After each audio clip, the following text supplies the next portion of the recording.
Okay, we'll get started here. Lisa, you begin with the roll call, please? Mr. Cantala Mesa. Here. Mr. Malloy. Yes, here. Frenchco. Okay, we have a very short agenda. So we're gonna burn through this first, Martha, if that's okay, and then we'll get right to you. Great. While you get your stuff ready, because this is gonna go quick. Okay. And then we have, we're gonna do budget update, and then we have, some guests from Senior Levy Service. They're gonna give us their recommendations on the grant money that we got from the state and how to spend it. So we'll do that at the end. Okay, dispense reading of the minutes, approve the bills, approve the 4D service agreement provider contract by and between Trumbull County Clerk of Courts and Trumbull County Division of Job and Family Services, Child Support Division for the 4D program, child support activities for period January 1 to December 31. Purposes, agreements to provide appropriate needed services as mandated by law and beyond those provided by the Child Support Enforcement Agency staff, and reimburse the Clerk of Court's office for expenses incurred in these 4D services. The annual cost shall not exceed $83,063.25. 66% shall be reimbursed through federal funds. John? Yes, John Gargano, Job and Family Services Child Support. Commissioner, this is one of the annual agreements that we have with the Clerk of Courts, and it's provided the services that they provide to us at CSEA, they're reimbursed for, and it's, as you said, it's from January 1, 2024 through December 31, 2024. Prior to us coming here, we also have to send it down to the state for their approval of it, which they did. They approved it. That's why we've put it on the agenda for today. Okay. You want me to proceed? Well, there's really no delay then. It's just, it had to go to the state, Right. and the billing's probably not due till quarterly or end of the month, Right. or however they do that, so. Yeah, and it's not, they're not, there's no billing or payment of it until this is approved by the state and it's executed by the Clerk of Courts and myself on behalf of CSEA. Just for the record, there was nobody sitting on it, and No, this had gone through the state. yeah, this has gone, This is the turnaround time as per usual. yeah, this is the turnaround time. We have to send it down there. We send it, it's a template that is actually by the state that we use, but however, we have to get the information, the financial information, send it down to the state. The state says, yes, it's okay, go ahead and execute, then send us an executed copy of the agreement. And that's what we do yearly. We have copies of the contracts there if we wanna review them. Yes, I do have the copies of the contracts here. I forgot the email, but I have an email from the state that says, go ahead and move forward and do everything that you're supposed to do. Yeah, you might wanna forward that email around later today. Yeah. Just copy all three of us on that. Okay. And then the next one, Just real quick, that money that gets reimbursed, does that go into the Clerk of Court's fund, their own special fund, or does that get into the general fund? I know they have a healthy fund of their own. I will check into that for you. Okay. I appreciate it. No problem. then the next one is the same thing, but for the services provided by the prosecutor's office. That's correct. It's the exact type of template that we use. We had to send this down to the state first. They say it's approved, so we move forward to have execution, and Mr. Watkins executed it, and then I executed it, and it's here for your approval. And again, it's a yearly thing. This will come up next year also. So that's basically about it. I would like to bring something else up, so it's gonna come up. Well, before we get to that, let's finish this up. And Christie, Okay. can you also check on this too, to see, that being that this is prosecutors, to go back in the general fund, back into their budget, or where does the funds go after, Hi, Gary. they're reimbursed? You're good, You Rich. can sit there, Gary. Yeah, Gary. There is another agreement that's gonna be coming up, and that's with the Sheriff's Department, the security at the CSEA. Yes. We were originally told that we had to do that as a 4D contract also, because of the changes in what the prosecutor indicated last year. Now, we got approval initially from the state to be a 4D contract, but last week, at the end of last week, we got an email saying that it cannot be a 4D contract. So we're going to, probably proceed as we did for the security agreement at JFS, putting it on as a resolution, but we just got that information. So that's gonna be coming up. It's gonna be delayed. The reason why it was delayed is because initially the state said yes, now they're saying, no, we can't do it that way, so we have to do it another way. Okay. John? Do it the right way whenever we figure it out. Human Resources Director, I'm glad that you brought that up because Shara was asking me, so I'm sure if Shara's listening, we knew that the JFS was ready to be paid, but the sheriff's putting, honestly, pressure to get paid. So they're putting pressure on Shara to pay. But I looked at it and I couldn't find anything with CSEA to pay, so we're still kind of holding on that, is Yeah, that what that's, you're saying? and I talked with Major Villanueva last week Okay, good. to let him know, there are some invoices from still last year that'll be paid, but, as of this year, we can't do anything with that one so far until we make the changes and get it approved. Okay, that's the way I understood it too, I just wanted to make sure, because Shara was Yeah. asking me, and I said, we don't have anything yet, so. Yeah. All right, that's- very good. That's why. Okay, John, thank you. I just wanted, this is Bill Danso from the prosecutor's office, I just wanted to point out. Bill, step up to the, a little closer, just to make sure we capture you, sir. I just wanted to point out, and I appreciate Christie agreeing to, look into whether or not this money goes directly for these 4D contracts into the general fund or special fund, but I do wanna point out, and John, correct me if I'm wrong, but these are restricted funds to be only used for the 4D program, correct? That's correct. So in other words, even if it does go into the general fund, it's not like these are funds that you guys as commissioners could say, you know, we don't think that you need that much, we'll use this for some other purpose. It's gotta be used for those restricted things. Correct. And I just wanted to point that out. Yeah, that's the federal funding. Correct. And that's why, as Commissioner Cantalasa said, I'm probably guessing those probably go into a fund specifically for that then, Yeah. I would assume. Yeah. And we'll find out. Good catch, Bill. Okay, number 5, to approve the purchase of one 2022 Ford Bronco Sport and one 2021 Ford Explorer from Mark Thomas Ford in the amount of $54,410 after the trade-in of one 2016 Durango and one 2016 Jeep Cherokee to be paid from the TCAP grant. This action per recommendation of Trumbull County Adult Probation. The purchase would not need to be put out for competitive bid due to these being used vehicles in conjunction with the purchase price being under $75,000. So you got 2 of them, minus the $13,000 trade-in, and the total purchase is $54,410, and this is for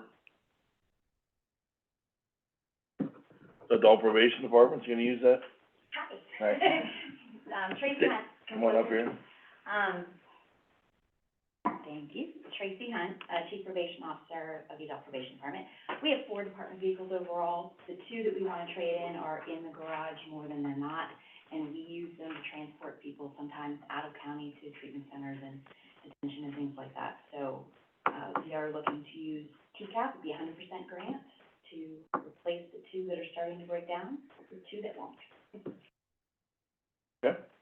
Bill, just for purposes of voting on these, should these be broken up into 2, or just, not, I mean, I think, legally speaking, again, Bill Danso from the prosecutor's office, legally speaking, I don't think there's a problem, as Okay. long as it's approved, how you guys, you know, that you guys would approve it. I guess if Whether there you- is a discrepancy, then you can ask the you know, the motion to do it separately, if there's a Correct, question. you could do it either way for vehicles like that, I think. Okay.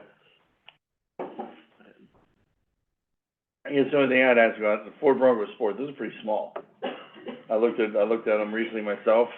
Why go that route rather than another Jeep or another something where you'd have more room if you're gonna transport people? The Explorer is pretty big, so the Explorer can hold almost 7 people. Right. The Bronco would be for when we're transporting one, and then that one will be easier because we're gonna put a cage in the back, so we can separate the driver from the defendant. This will be for people who need to be handcuffed and transported that way, so. We need big ticket, that's what the Explorer is.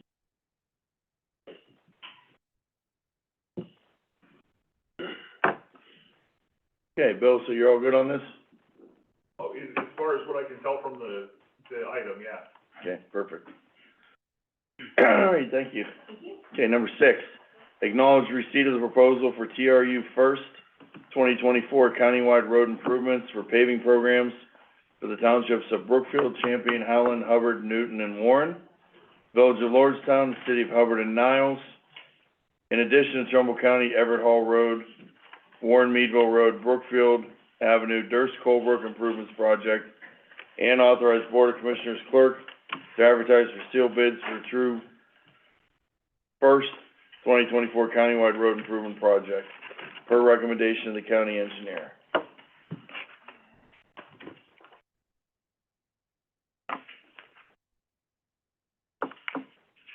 Nobody from the engineer's office here? Anybody from engineers on the phone, star 6?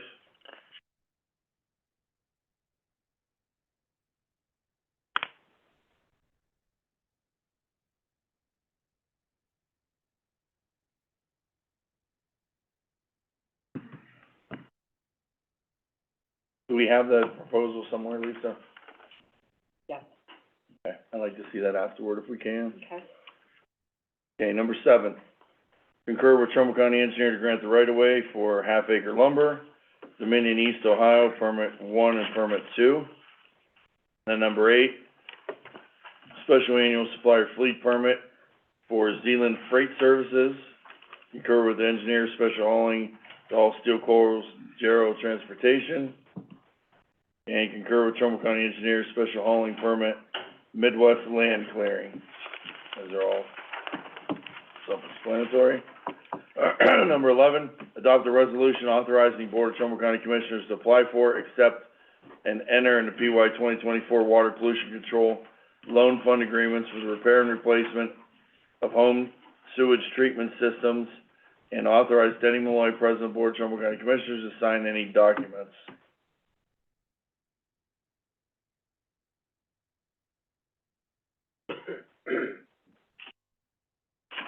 Julie put that on.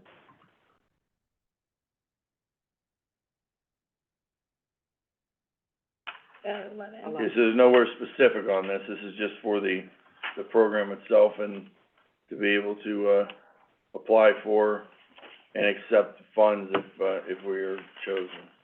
Yeah, with the HSTS program, the home sewage treatment systems. Right, but there's nowhere specific as of yet. Not yet, no. Okay. This is just to go out for, or to enter into an agreement with the Water Pollution Control Loan Fund. Okay. Accept the retirement of J.J. Frederica, custodian in Trumbull County Maintenance Department, and Bill, he had like 27 years, I believe. Yeah, 30, with his military, 35. Fantastic, good for him. We wish him the best. Number 13, designate the following listed professional design firms as pre-qualified pursuant to ORC 15368 for the purpose of future calendar, or future professional design projects with estimated design fee under $50,000 during the calendar year. And then they're listed as the pre-qualified professional design firms. I have a question for Bill. Bill, I know that the bidding threshold is now $75,000. Does that apply to this too, or is that just separate? Or how would we deal with this? It does not. For whatever reason, the legislature changed the bidding threshold for general purchasing. They did not change it for professional design services. So we are still under that $50,000 threshold. I don't know if that was an oversight on the part of the state or whether they intended for it, but, this remains $50,000. Okay. All right. Good to know. Yeah, Gary Newbrow, sanitary engineer. The reason for it may be that you don't bid on engineering jobs. You do the request for qualification. Yeah, True. That is. but nevertheless, making the threshold 75. Yeah, Smart. I don't know. yeah. So who would use these more than anybody? Is this? Well, everybody. Yes. Gary especially, Bill. I do. This is countywide, so this Building is, projects, yeah. Julie wants. Julie. Julie could use. Any project that you have to design, Yeah. use an architect Well, for. if it's under 50,000, you send Just letters call 'em out, up. send letters out, pick out. So we gotta qualify them this first, so this meets, did they meet the basic minimum, whatever, then you would go out if it was something more specified out of this list. I know, Uh, go ahead, Gary. I don't think that there's companies, if they're not on this list, that are precluded, especially when you get into specialty areas. Yeah, we, like, even with the dog pound, we had, Yeah. we had architectural firms Yeah. from all over the country All over they applying came. for that, yeah. Like Thomas Folk and Associates, they deal more with Gary's stuff than designing me Yeah. for a Yeah. building project. 'Cause I called and asked, they said they don't have a designer, but they do stuff for, you know, wastewater and all that other good stuff for Gary Newbrow, so, yeah. So this just saves the time and effort of doing all these at once, rather than every time we have something approving or whatever, We could pick one out of the list, qualifying them. Yes. Okay. spread the wealth. And there are a few on here that do have Trumbull County roots, and hopefully Yep. employ a bunch of Trumbull County citizens through that. Okay, number 14, to establish the creation of the Federal Transit Administration Grant Fund, to be known as Fund 202, and for use by the Trumbull County Transit Office. The FTA is awarded a 50/50 flex funds grant of $296,357 to Western Reserve Transit Authority through the Ohio Department of Transportation. Trumbull County is responsible for the local match of $296,357, of which Warren has agreed to pay half. These monies will be administered at the county level. The grant will fund the operation of 2 fixed routes in Trumbull County, run Monday through Friday, for the purpose of providing public transit service for a period of 1 year, from March to March of '25.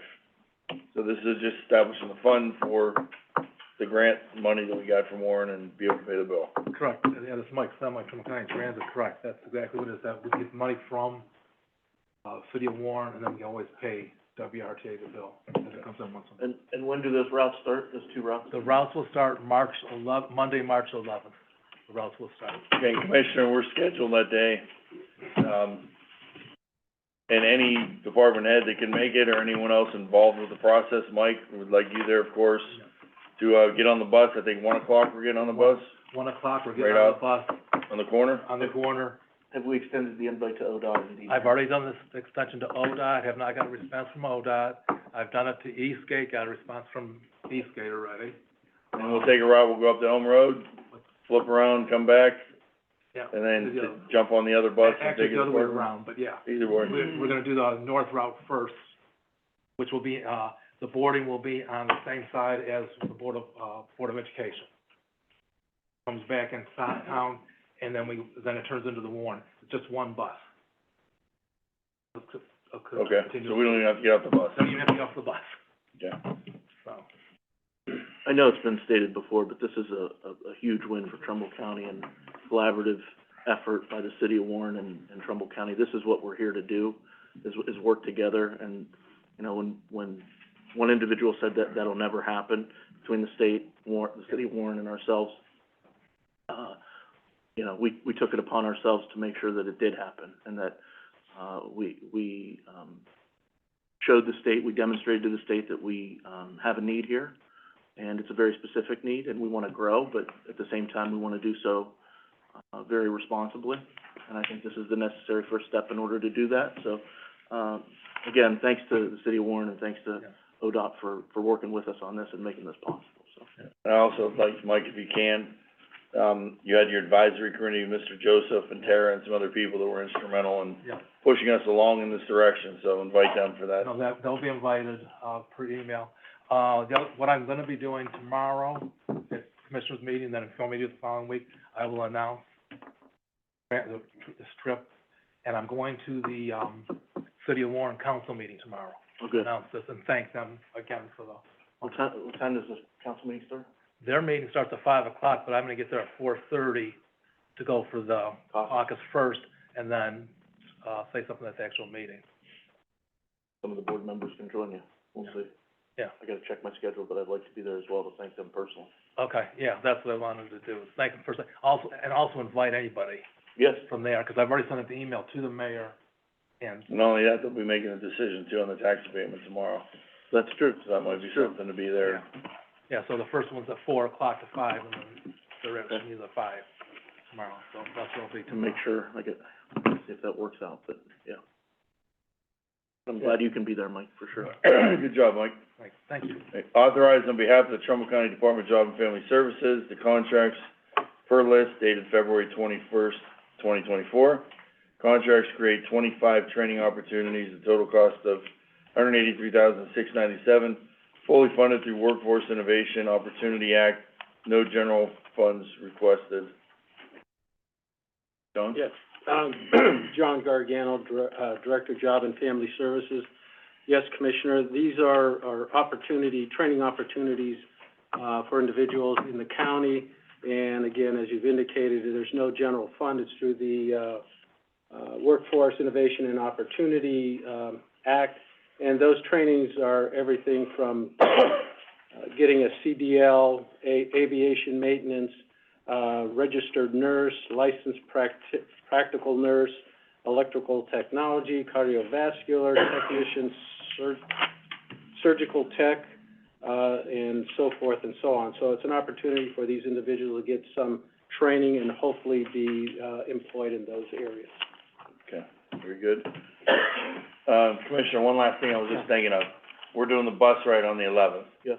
We should notify the media. Should we, being that both of us and possibly three of us will be riding the bus together, that really isn't a meeting, it's just an opportunity to see it. Is there anything where you might think in any way, shape, or form, or I guess that's prosecutor, should we notice that as a special meeting or anything like that on the bus?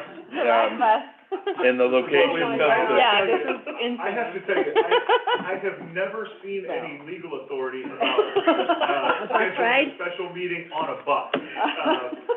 This is Trumbull County, Bill. Yeah, well, that being said, honestly, just to be safe, and you guys are already inviting a lot of people anyway, I don't think it would hurt at all just to say, hey, look, we are gonna notice this as a special meeting. Now, the thing with a special meeting, keep in mind, is that you can only discuss the things that are on your agenda. Sure. So We can discuss WRTA, the transportation routes, maybe and, you wanna do that, say it's gonna be a discussion about the WRTA routes, things like that. Obviously, if you're just riding on the bus and having a meet and greet, things like that, that might not rise to the level of a meeting, but I don't think it would hurt, just to put it out there, and plus it kind of promotes what you're doing anyway, so. Does that mean I have to go on the bus? Well, Yeah. the thing about it is that, truthfully, if it's a meeting, then Yeah. all the other rules are Okay. in place, your And you have to minutes, take, your you have to recordings, take, whatever yeah, you you want. have to take, That's the hard part about it. yeah. So, if you You'd have to guys take roll call wanna treat on the this bus. as I'm a. taking Who's Tim present on the bus? on the bus. Do the Tim same is thing. on the bus. I'm here. Again, it's really, I think, an unprecedented, situation, Right. so. Sorry, I don't mean to laugh, but. Not me either, I Unique. just, I wanna know if I got a plan. I mean, we've done that in the past with the previous route with WRTA, nothing was ever noticed. I don't know if it should have been, but, again, I don't know, I guess it doesn't hurt, as Bill says, to Well, notice I mean, everyone, but I don't think it's just necessary. thinking out loud, we will discuss things probably with the media about what's already happened. We'll be talking about the routes, but then again, there could conversation could come up with Dean Harris about future routes. What do you think about this? We could expand this, we could do that, which could lead to action down the road, if we are there on that.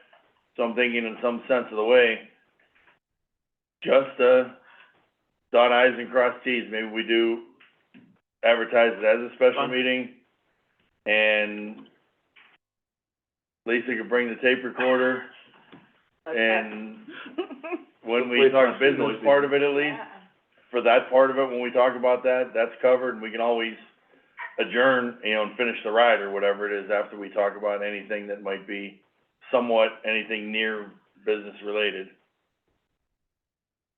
I'm fine with it, You guys aren't gonna be voting on anything. No. We will not, but we will be discussing business that Correct. could lead to a vote down the road Correct, in regards to a bigger, transportation plan for the county. sure, So it is kinda research and inventory, but at the same time, there may be discussion. there may be discussion about what may be best for the county, is this good, is this bad, should we enhance this, should we do this differently? Just to protect things, I think it might be a little safer to special meeting of it being to talk about transportation services, WRTA, future in Trumbull County, and location on the bus, en route, somewhere in that route that we're gonna be on, and when we get on, we start the meeting, when we get off, we adjourn, or adjourn before that, and, then all talk of anything like that is done. But being that Mr. Harris is gonna be there, there will be discussions. We probably don't wanna have any of those discussions in an isolated bus away from the public, Right. is my thoughts. No. My 2024 thoughts, not my 2022 thoughts in my brain, but I hear you. today's world we live in, thought. Gary, Real quick, I'm sorry, say one thing, just so for little housekeeping here, I was approached by Van Nelson from TCAP, Trumbull County Action Program, works with the county on a lot of different, programs and, things that we have going here in the county in different, departments, but, he asked, typically, he's always had, and he just made me aware of this not long ago, he's always had a commissioner on his board. It used to be Mr. Fuda for a long time. I don't know if that was ever journalized or anything like that, but I'm not sure. But moving forward, he asked to have a commissioner's representative on the board.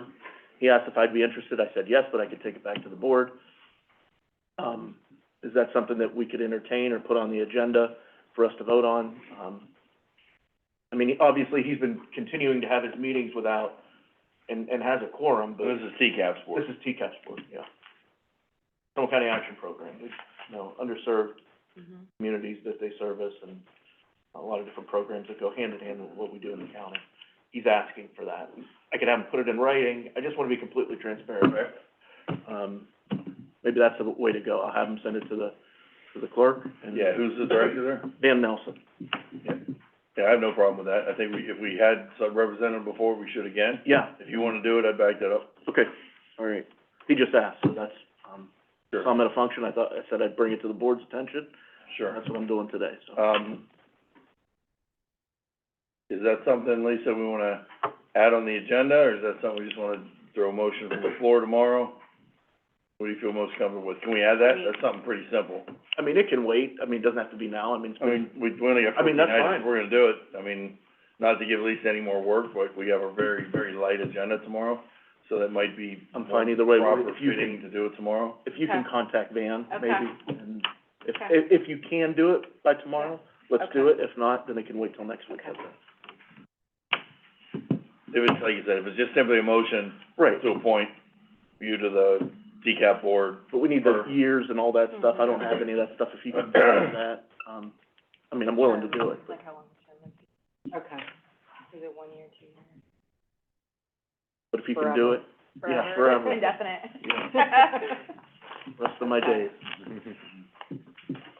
Thank you. Sorry. Yeah, Gary Newbrow, on that same subject of y'all having to, for that bus ride, having to make a public notice, I have 3 groundbreaking ceremonies that are coming up in the near future. I mean, do we have to go through any special procedure for that? no, the groundbreaking is a little different, because we're there. It's basically a grip and grin, where we smile for the camera, but we're not talking about the future of whatever the program is. Okay, all right, but we're looking at Elm Road, that State Road Water Project, and Meadowbrook. Well, Yeah. I mean, that's, That would be no different than us showing up for Chamber of Commerce, ribbon cutting or something like that. Okay. There's no, as long as we're not talking business at that time, Okay. you know, that's an administrative thing, it's part of our jobs. You know, we're allowed to be in the same room at the same time, as long, I mean, there's so many things we can do in the same room together, there's only a few things we can't, and we know what that is. okay, all right. But good catch on that. The difference would be, being that Mr. Harris is there and we are talking bus routes, I think there will be talk about the future, and it'll be real hard to not, and I think it'd be irresponsible to not talk about the future of transportation while we're on that bus. That's kinda, the bus is what's gonna facilitate, it's gonna be the grease that gets us talking. Okay, anybody else have anything for the good before we get into budget stuff and senior levy stuff? Senior levy stuff. Which one first? We'll do budget first, 'cause Christie has some previous things she's gotta do. You guys have anything in particular? See the trades guys? Observing? Okay, and we have our new reporter with us here today. Welcome. For now, Okay. He's like, for now. He's Yeah. like, he's very clear. It's like I drew the short straw. Yeah. Probably. Okay, let's turn the We floor, understand. turn the floor over to Martha. All right, just All right. a couple, sorry. Wait, come in, do we all have to stay if it's just budget stuff? You do not, we're doing budget, we're doing senior stuff. You got other things to do? Go ahead. By all means, Can go, I ask Gary?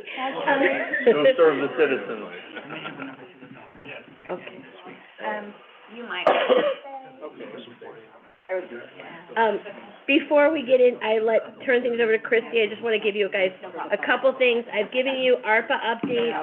I do have some questions based on those, but I'm going to just reserve those for tomorrow after the meeting. Also wanted to let you know, second thing is remind you that we do need to have a Board of Revision appointment from the commissioners. One of you needs to sit. I would appreciate also a backup for that person. And our next Board of Revision meeting, not a hearing, but meeting, is 3/18, and we need to have those appointments so that we can approve those at the meeting. The other thing about having those appointments is we are, starting, although we won't have hearings until after the deadline, which is April 1st, for Board of Revision complaints, we want to start scheduling those hearings for after that. So it's helpful for us to know who the appointees are in our scheduling, because we can work with you on that. So that needs to be done fairly soon. Like I said, we need one appointment and a secondary one. I don't know that we're going to need to appoint 2 boards of revision, but it's helpful to have the second one, not only for scheduling purposes, but also if we have to appoint a second board of revision.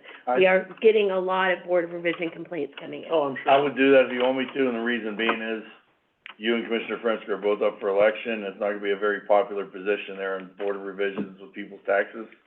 And I mean, I'm fine, if you wanna do it, I'm fine with it, you're the president anyway. Do you want And I to, could be your alternate if you want. that would be fine. do you want to would do serve well. that tomorrow and make that appointment tomorrow officially as an agenda item? Because I think it probably should. Can we give Lisa the language for that? to put in I the- can do that, yes, I'll do Thank you. that today, so, okay. The second thing. And I do believe, just out of fairness, Commissioner Frenchco had some appeals, or she had some questions about, She has not yet filed a Board of Revision complaint. okay, but she did She's, In the past, express interest, she's scheduled, doing- yes, she has, she's scheduled an informal review that she did not. which might be a show. conflict a little bit, is all I'm thinking. I haven't contested anything, I don't know if you have or not, but it might just be fairest for everybody if No, I'm it were I'm me, certainly with getting, the backup. I'm certainly getting phone calls blaming the commissioners, unfortunately, and we have nothing to do with it. Trust me, I'm getting more And- phone calls. and you're getting them too. Unfortunately, it's a state formula that we have to Right, abide by, absolutely. and, try to Um, educate people on that as best we can. And as I mentioned to you, Commissioner, whoever was appointed, whether it's you or not, Doug Constance from Integrity, who does our outside appraisals, our mass appraisals, is willing to sit down with you to give you a little, appraisal 101, so you understand the process before you sit on the commission, or before you sit on the Board of Revision. The other thing I wanted to let you know is that we've talked about getting our S&P rating through the OMAP program. We did receive our rating. It is an SP+1, which is the highest short-term rating available. So, Awesome. very good. Okay. And then I'm gonna have, Christie do a little review of, a bird's eye view of the budget, which is basically, and she can kind of go into more detail, but it's kind of an overview of how much allocation for each department and office from the general fund, not a line item view. So Okay. you can, guys can get an idea of what we've come up with as a recommendation. I wanna make sure that you all both understand that this did not come out of thin air. This is based on the budget hearings that we had back in November, I think, November. Discussions that Christie has, lengthy discussions that Christie has had with department heads and public officials or their representatives, as well as last year's, use of the money. This is only the general fund that you're looking at right now. This is for operations. Capital costs are not included in this. Those will be addressed later. We're also, just so you know, I know that we have some capital projects that, were requested, specifically from the prosecutor's office, as well as specifically from the coroner, in developing, possibly having a new morgue. For the coroner, we have sat down with the coroner to discuss that project along with Bill Hart. I'm also reaching out to, Congressman Joyce on that to see if maybe there's some federal funds that we can use to supplement that, so that it doesn't have to come necessarily from us.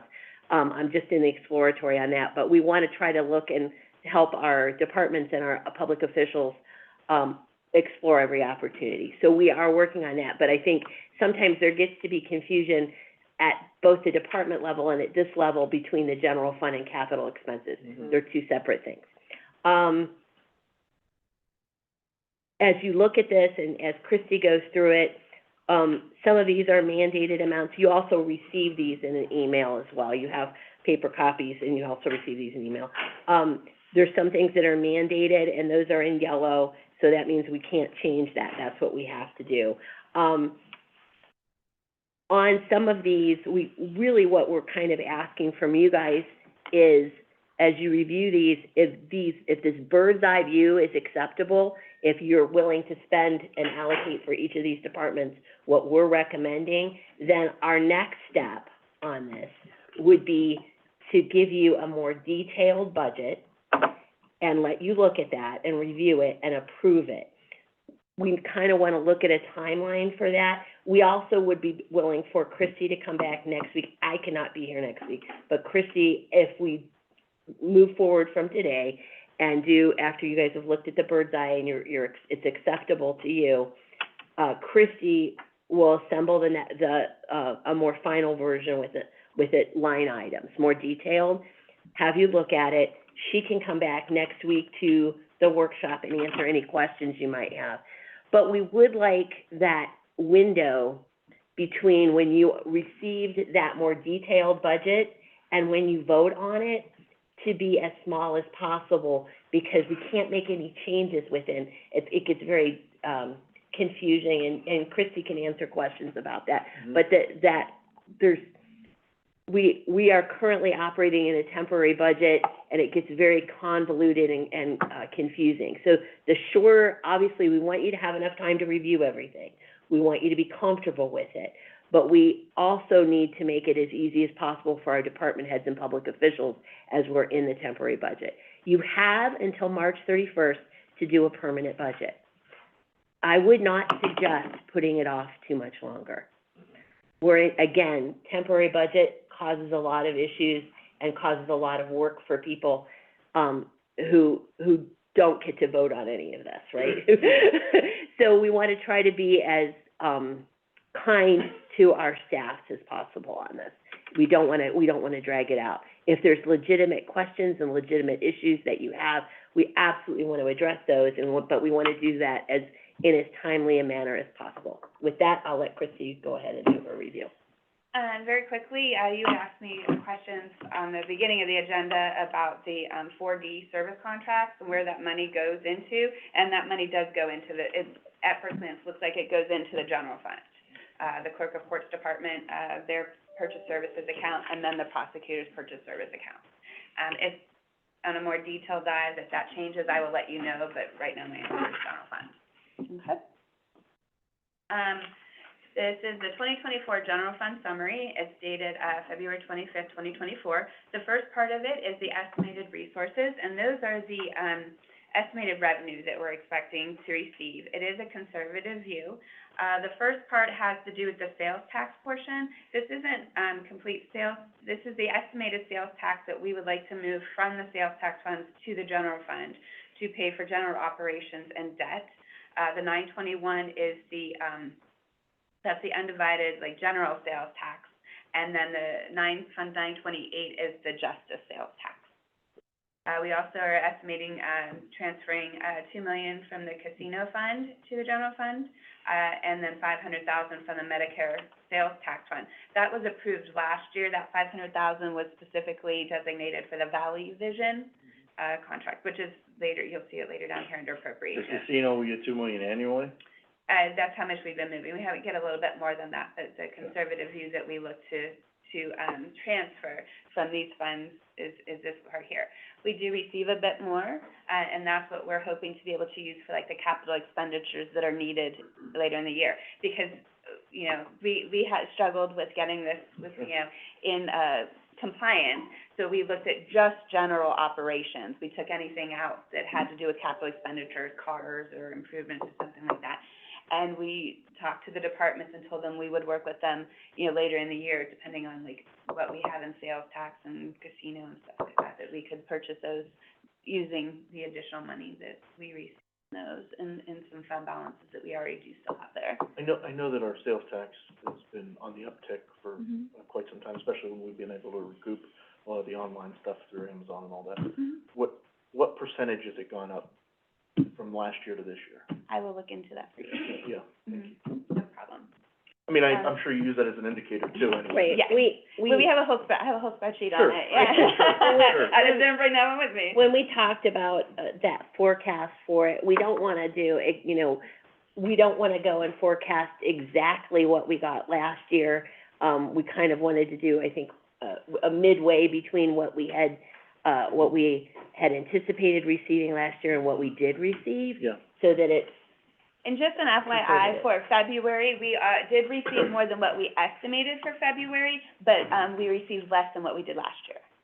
So, not significant, but it is just a tiny bit less. which is why we wanna be conservative, Yes. because those are things that are not super predictable. Sure. If we have more, it's great, we can do some of the capital things that we wanna do, but we wanna be as conservative as possible, because we don't wanna find ourselves in a bind and just, like, have every little penny. Agreed. Martha, how much can we micromanage that as far as region? Is that a possibility, like with the Divergent Diamond? If we shut down 46 a lot, we shut down 82, is there a way we can see month to month if we're getting a decrease in shoppers in the Niles area at the mall, and seeing if that happens, how does that affect us, or is that something we could budget on the next 3 years, that's gotta be one of our biggest economic retail engines, is that mall region. And if people aren't shopping there as much because of traffic, or because of traffic issues, should we be budgeting for that, I guess is what I'm looking at. Can we do that in any way, shape, I'm or gonna form? let Christie. I don't know the answer to that. I do know that, every month they give us a report. There is some length to the report. I only just look at the total, so I will look in to see what is, the detail on that report, giving like location or what that is in there. Like you said, February was down from last February, that may be one, I mean, we're starting the project now, there are some road closures, there is one lane. Is that gonna affect us? And that's, I guess that's $1 million question, or are people just gonna shop in, Elm Road instead of going to the mall, or are we still gonna capture their dollars in Online. the county? Or are they gonna go outside the county or go online? But we buy do things? get online. We do get online. So Amazon collects taxes for us. Now, there's some online that doesn't, but some Not of the many anymore. Not many anymore. The big ones do collect those taxes. So we get sales tax from Amazon sales. Okay. So we're not losing it when they go online. There may be something of a loss, but not like as much as it was years ago. Right, but will they go to Boardman to buy a car instead of coming out to 46, because of, I will look Suggestion. into what details on that report for you Okay. and report back. But I don't know. And we watch, as we know, we watch to see, is it every month, is it meeting what we projected? As she said, it's less than last year, but more than what we anticipated. So, I think that shows that we're kind of on the right track, but because we get those reports every month, we'll know if we're having a problem, absolutely. and I hope it doesn't, just, Sure, absolutely, Throw it out there. and that's again why we're conservative, because those things can happen. Can I ask a quick question? Uh-huh. And this is gonna be really important. So when department heads set their initial budget, we have not gone into contract negotiations so this is, I want everybody to hear me loud and clear. When I'm looking at Champion, and I'm just looking at what I do is I keep an eye out on other districts and what they're doing. Champion School got a 3% increase over the next, and I know it's a school, but still, that's $1 million over the 3 years that they're increasing, and we need to look at that, because again, a lot of our departments went into this not having our budgets, not being into contract negotiations yet. So that is something that I wanted to call out from an HR perspective, and it is something, I'm not saying, I'm sure we have the money, but we need to prepare, because you have 458, 3108, 3108A, or 3808A, excuse me, 2493, 3196, we're back to back in negotiations from here on out. So just please beware. The only people that I think would have budgeted correctly is the sheriff's office, because we're about done with all their contracts going into, So I don't know, I haven't seen their, budget, Well, okay, but. so we'll jump down to the bottom, and you'll see total appropriations from 2023 were $57.6 million, and this year they're $65 million. I don't have it in front of me, I'm sorry. There were a lot of departments that did, increase the, And they accounted for those. I believe they accounted for it, or they accounted for new employees. We tried to give everybody what they requested, but we couldn't do that. Yeah. We have a limited pool, that was, we were over budget and still trying to chip away, and the majority of the general fund expenses are payroll. So you're talking in the 75 to 80% range. And that's why I wanted to, Right. that's why I wanted to. Sheriff's Office did ask for a lot more. They did. You see, we're allotting $17.2 million, but they had requested $19 million. 19.9, I think, right? It was close to 20 million, Yeah. but yeah, I just remember the first number being 19, and, so we were, we're close on the, jail with them, with their payroll, but we're off with the sheriff's deputies, because it was just such a big increase, and we had to, they were the biggest jump in appropriations, and we did have to cut, in some places. So our total estimated resources from last year were, our actual revenue from last year was a little over $57 million. Our total estimated resources for this year were, crossing my fingers, at $61,515,000. So a little bit of a jump. We budgeted for the increase in interest, but we are being conservative with that interest too, based on information from the treasurer's office. We did have a little bit of an increase in real estate taxes, the fees that are gonna come from the settlements and stuff like that, grants and contracts. One big, I'd say, difference between last year and this year, with contracts and stuff, the sheriff's department has always accounted for their contracts in the sheriff rotary fund. It has been very inefficient. We've noticed that a lot with all the new employees and the changes. So they are now going to account for it in the general fund. Funny enough, the sheriff's rotary fund has been combined into our general fund during our financial accounting, reporting process at the end of the year, and in all of our financial reports at year end, it's part of the general fund anyways. So we reached out to the auditor state's office to see, if that was, we were, allowed to do that, and they were surprised that we were doing it in a separate fund anyways, because they do get combined at year end. So that is a little bit of a change. So instead of, them having to do all kinds of journal entries every pay period to move the payroll to the 710, and then at year end, we all move it back, Right. So we're just going to, start accounting for that straight up in the general fund. So that also helped with our, increase in estimated resources of $61.5 million. Just real quick, I know we're talking about, what's brought up, unforeseen costs and all that, or maybe not accounted for costs, and it can't be stressed enough too, and I know she knows this, our insurance provider, Corsa, we don't know, we're not certain as to what is gonna happen there, unfortunately, with all the lawsuits that we've seen here in Trumbull County, so. Yeah, Commissioner Cantleman is correct. Unfortunately, HR has a lot of unknowns right now. Again, our premium will come up in March, April, so we'll know that soon, but, not soon enough. But I do believe, that I anticipated and preemptively told you we're looking at $1 million. So last year we were at $750,000, the years before that we were at $550,000. So it has gone up $200,000, and from my meeting with Corsa, they basically told me we're looking anywhere between the $750,000 to $1 million range. I don't know that range yet. We won't know until, we get And God forbid they're not gonna cover us, we have to go out on the street for a private provider, we're gonna be paying triple that amount, for less coverage. Yes, and these are things that, go through our head when we're looking at cutting. being conservative, Well, and we were still, we worked with departments, we were still extremely over budget, we were not in compliance, we weren't even close. That's when we had to be the bad people and start chipping away ourselves, and we get that there are some places where we didn't give exactly, what they asked for. But if you notice at the bottom, we have a little bit of a wiggle room with the $1.2 million that we could do additional appropriations. We also have areas where we think that we might be able to do transfer of appropriations, or if, you know, if we need to look into, so like we said, the capital expenses or things that aren't like the general operations, like this is really just trying to get us through our general operations, you know, based a little bit on last year and a little bit on what we know for what's upcoming in the year. And that was just, I mean, at one point, we were stressing it, we're just breaking even. Right. So again, it had to be the bad department. Yeah, evil. And that was with an increase in estimated revenue, you know, of almost $4 million, a little over $4 million from last year, and a cash carryover of $4.7 million, if you see at the bottom.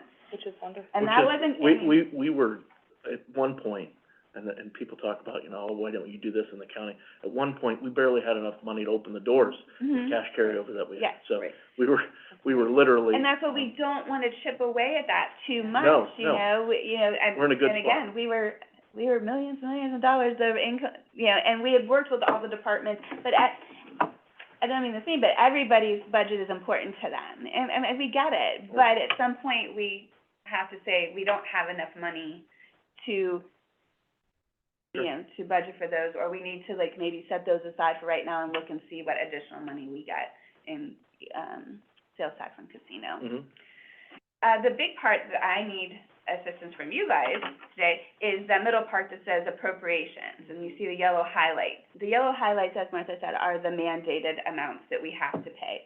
So there's the mandated amounts for 2023, and then the mandated amounts for 2024.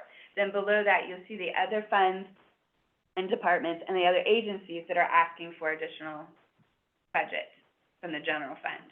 So we kind of need to look at those and see if that is where you want to be with those, or if you want to make changes with those, so that I can put those in there and then run the reports with the detail. That's why I haven't provided you with the detail yet, because we need to, button up those numbers, so to speak, before we can do that. We have that sort of prepared, but we need to finalize it with your numbers, because there may be, if there's things in here that you feel like we need to go lower, or go higher, we kind of need to know that in order to do the detail part of it. I know the increase, just real quick, off the top of my head, emergency management with, I know that there's an increase there, but that his board unanimously voted on that increase, I know, and I think that was, at least one of the board members was supposed to bring it to the auditor's office. Is that accounting for that increase? Is that what that is? I believe that's a per capita increase, and, yeah. Okay, because I can provide that letter. He provided it to us, well, Shara provided it to us. well, there was an additional increase in one of the board meetings that I was at, so I don't know if that, I know that, I believe it was at Anthony, one of the trustees was supposed to provide that to the auditor's office. If not, if we can reach out to Mr. Hickey, and I don't wanna have the director do that for his own board, but, or one of the board members, Okay.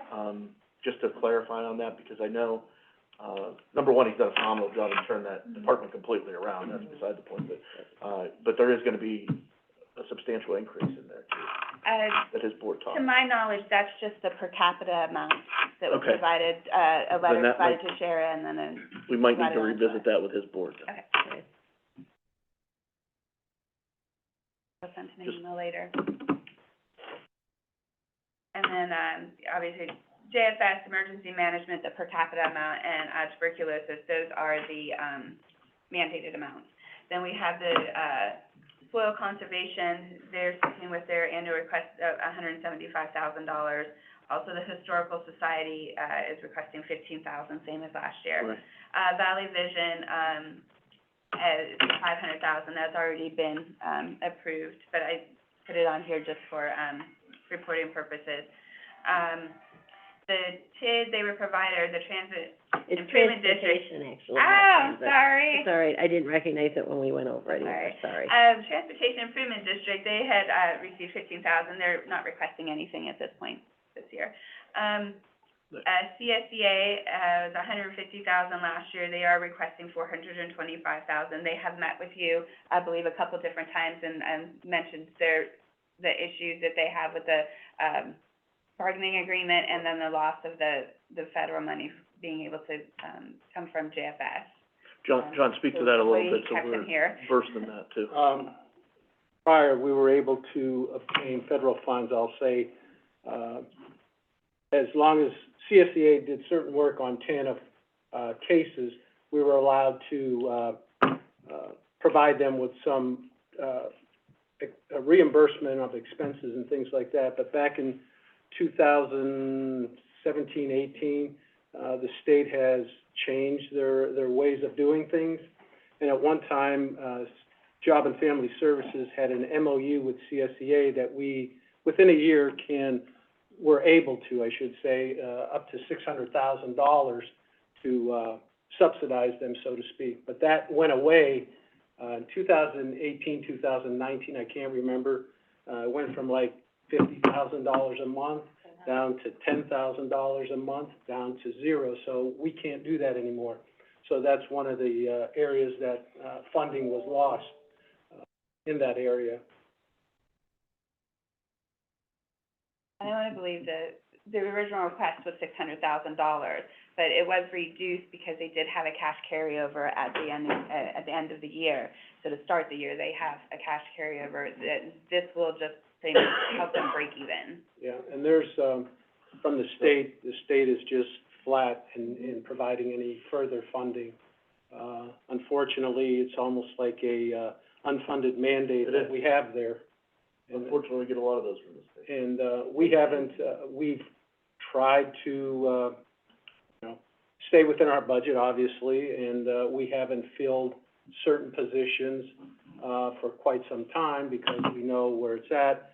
And, I mean, just to be clear, if this isn't funded locally by us, then you'd be looking at layoffs. absolutely, I would be looking at layoffs, if I don't get additional funding. And so, in particularly Commissioner Malloy, the commissioners have only been providing $100,000, I think, for the last at least 10, 13 years that I've been there. I mean, that's all we've ever gotten from the commissioners. Unfortunately, as you well know, because you're running the county, costs and expenses have increased, particularly, employees' costs. But, we're at a point where we cannot, provide the funding that we did before, and that's what's causing us this issue. So basically, and we are in obviously contract negotiations as well. So this is something that is of the utmost importance, because, again, I'm not gonna disclose what we're doing in contract negotiations, but we are in the process of a fact-finding hearing that we just had. So this is going to go to a fact finder. We will get a hearing report back in March.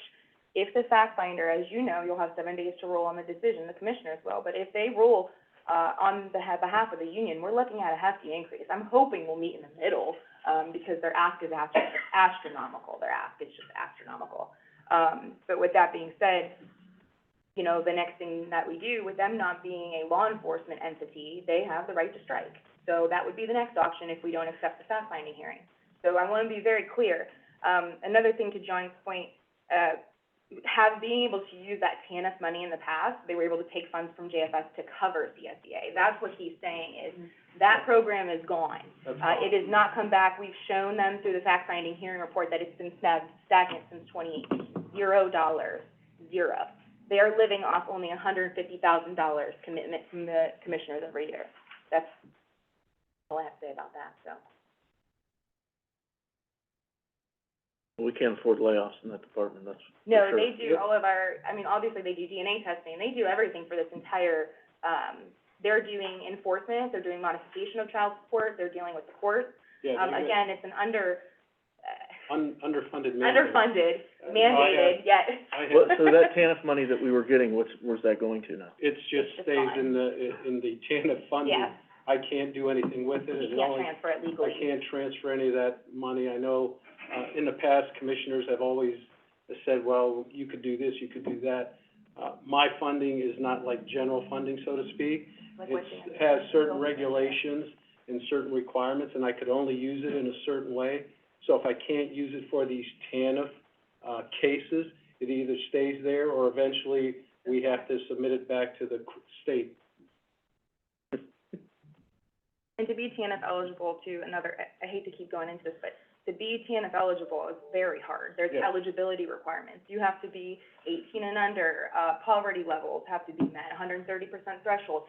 It is a whole, I know it sounds like we're just sitting on this money, but we have to be able to find those people in Trumbull County. Well, they have to come find us, right? Right. We serve through that federal funding. So it's, yeah. And you it's a do block grant. receive additional money from the federal money based on what you get local. Yes. Yes, Right, there's a yes. portion, like, so whatever we give them locally, There's they a will get match. some a federal match on that.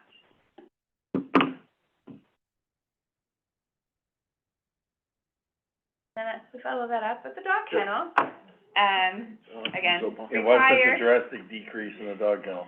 That's what I was wondering about. they had a little bit of, we've given them enough, last year to get started with the temporary budget, so they had a little bit of a cash, balance. And then also, this $110,000 is a conservative budget, and it's just for them to break even. Like, there's like everything is zero at the end, so they might be coming back a little later, but at this point, they were trying to cut the budget as best they could. And keep in mind on the dog kennel that we're not anticipating that any move into new digs will happen this year. It will be in 25, and that will probably be an increase then. And they, I think, particularly want to make sure that they kind of are running as lean as they can right now in anticipation of that. They know it's gonna be an increase. They wanna, sort of There's say a that. possibility that it could be this year. I I mean, we're already in You the know, design I phase. understand that, but you know, Got a lot of and good weather ahead. if we have to, we'll cross that bridge if we No, I get get to that, it. I get that. But you That and I wouldn't be both, accounted for in here anyway, that'd be. no, through- that's that. But it's staffing, Right, you know, if we that's have to true. address the staffing issues, we will. We will. We would, yeah. We will, but we're not, this budget is written in anticipation, it'll probably be 25, just because of how long it takes to, construction, it's just one of those, you know. Yep. I would love to be optimistic and say, oh, we'll be in by the end of the year, but, and you know me, I'm a big optimist, but it's I know. like when I've been through enough construction stuff on my own that, you know, it always takes longer than they tell you it will. Again, this is just another, and please don't shoot the messenger, but this 110,000, or I'm sorry, 110, Mm-hmm. yeah, thousand, okay, I'm not, Right. they're part of 2493, the contract that's coming up with the clerk of courts, and so that, you are going to expect an increase in potential Oh, no doubt. salary there. I mean, Mhm. and that's, their payroll is the biggest, so that's a little alarming, but we'll get to that when we get to But that. remember, this is not their whole budget. They True. do receive dog tag money. True, So, and they also receive donations. donations, this is true. So, and they don't use the donations for salary. They do that For their for their operational operations. Very good. So, and this was, again, as I said, none of this came out of thin air, and Yeah. especially with things like that, where we felt that there was sensitive stuff. Christy's done a really good job of reaching back and forth to those entities.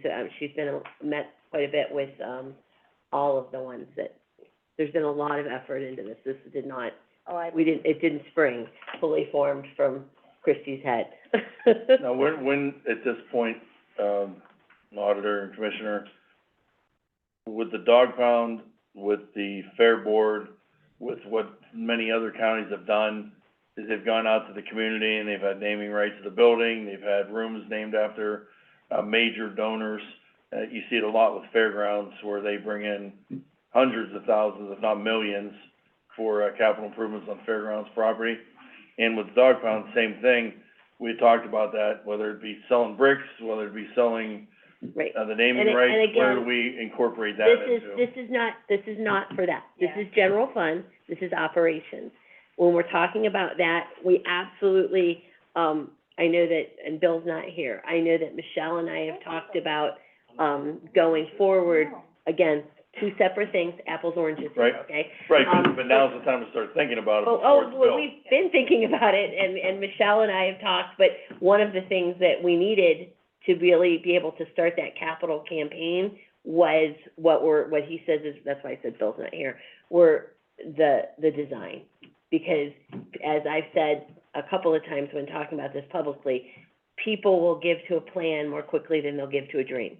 So if they look at, if they can see this is what we want, we've got that. we're very fortunate because we have some seed money with that, the 209, which some of that is gone, I think, is going to go for some of, some of the early stuff, but we'll build on it. Michelle, and again, I understand you feel like this is the time to talk, but it is two separate things.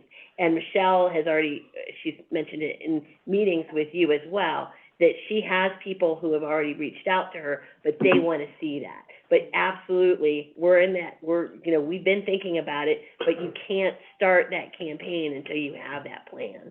And so that's where we're at that step though, which is great. Okay. And I plan to work with her, as I told you, I said it in the interview that I had with Mr. Smith, if I have to go, take dogs to Mr. Cafaro's office and say, hey, you wanna give to this, I'll do that, whatever I need to do. I have no shame, I'll do it, but we weren't quite ready for that. Good luck with that mobile. Put them on a bus. Absolutely. Put them on a bus. That's a dog kennel, and I apologize, the 911 emergency, the original request was the $2.7 million, but they did have a cash carryover, and we did have worked with 911, and their request at the moment now is $2.3 million, a little over $2.3 So we're million. gonna see. 2,382,259.32, and that will, with their budget, help them to break even. The next one is the Metro Parks. Last year they received $135,934. This year they're requesting $136,381. The Fair Board, last year they requested $30,000. This year they're requesting $35,000. And the Ohio State Co-op, last year they requested $175,000, and this year they're requesting $231,534. So those are the requests on the general fund money that are, other than general fund department. And then underneath that are the, I call them the other appropriations, but the, actual expenditures from each of the general fund departments are over on the right, and then, what we've kind of allotted them, for this year based on, availability of, money that we have.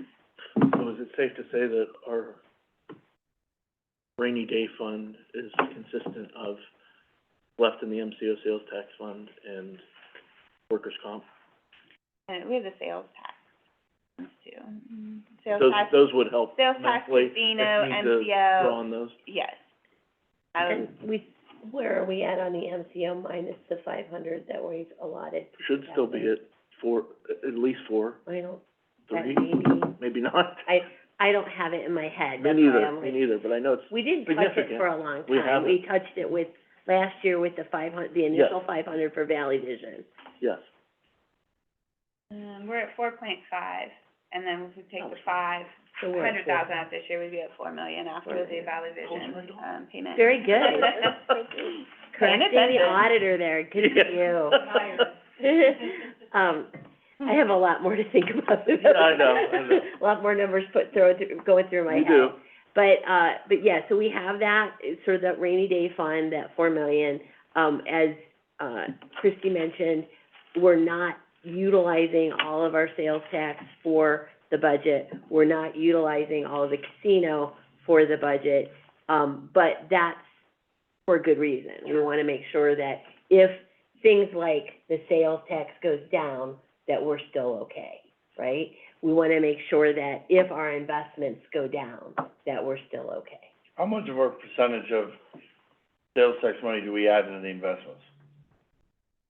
Is there a certain percentage that we give the Sammy Invest every year out of our sales tax, or? Our cash is all pooled, and then I would have to ask him what part they have in the checking and what part they put in the investments. But I wanna say that the majority of our money goes into the investment accounts, and then, 'cause if we have large, like for example, when we're doing settlements or advances, we have to let them know ahead of time so that they can move money out of the investments into the checking to cover the, EFTs and checks that we're putting out that, end of that Right, week. and there's different types of investments, the things that you guys talk about in the investment advisory committee. And so I know you've got the education on that. Right. But there's more liquid ones, which are the pooled investments through the state.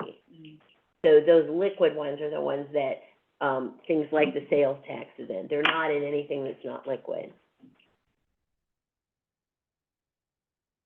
Do you guys have any questions for us on this? Not right now. Only thing I have is, Commissioner, do we need, like we did last year, to have a special meeting just on the budget and really go Well- and fine tooth comb this stuff and? Is that the next step? the Well, process? actually, you know, the reason that you did that last year was because Commissioner Malloy was not here for the budget Right. hearing. You have absolutely been given Oh, yeah. all of that stuff Sure. from the department. I also wanna caution you that last year's meeting was not particularly an easy meeting, okay? Agreed. And you're given all of this information. What I would suggest is, if you're not ready to have the details yet, right, if you're not ready for that, remember what I said about that timeline with the details. We gotta keep it short, to make it easier on the departments who are in temporary budget, right? So if you're not ready for us to move forward and do that yet, I would suggest that there are some questions here, right, that were raised, that we need to do more research on, the emergency management. We were basing it on what we knew, Mhm. not what, I know. The per not, capita. right. And so, and then, of course, there's the 911 is a little bit different than we said. So, she can prepare an updated one of these for you and send it to all three of you. As I said, I won't be here next week, but she's willing to come and sit, and if you have questions on this, and then want to move forward with the more in-depth one. I just, you know, I understand wanting to have all the information, but you've been given everything, and you've had the meetings with the department heads. We've met with the department heads. Everything that we've included in here is a result of of those meetings. So, you know, we want it to be a good budget, we want everything to be accurate, but I feel like we're at that place, and we don't need to talk it to death. Right. We just need to get it done.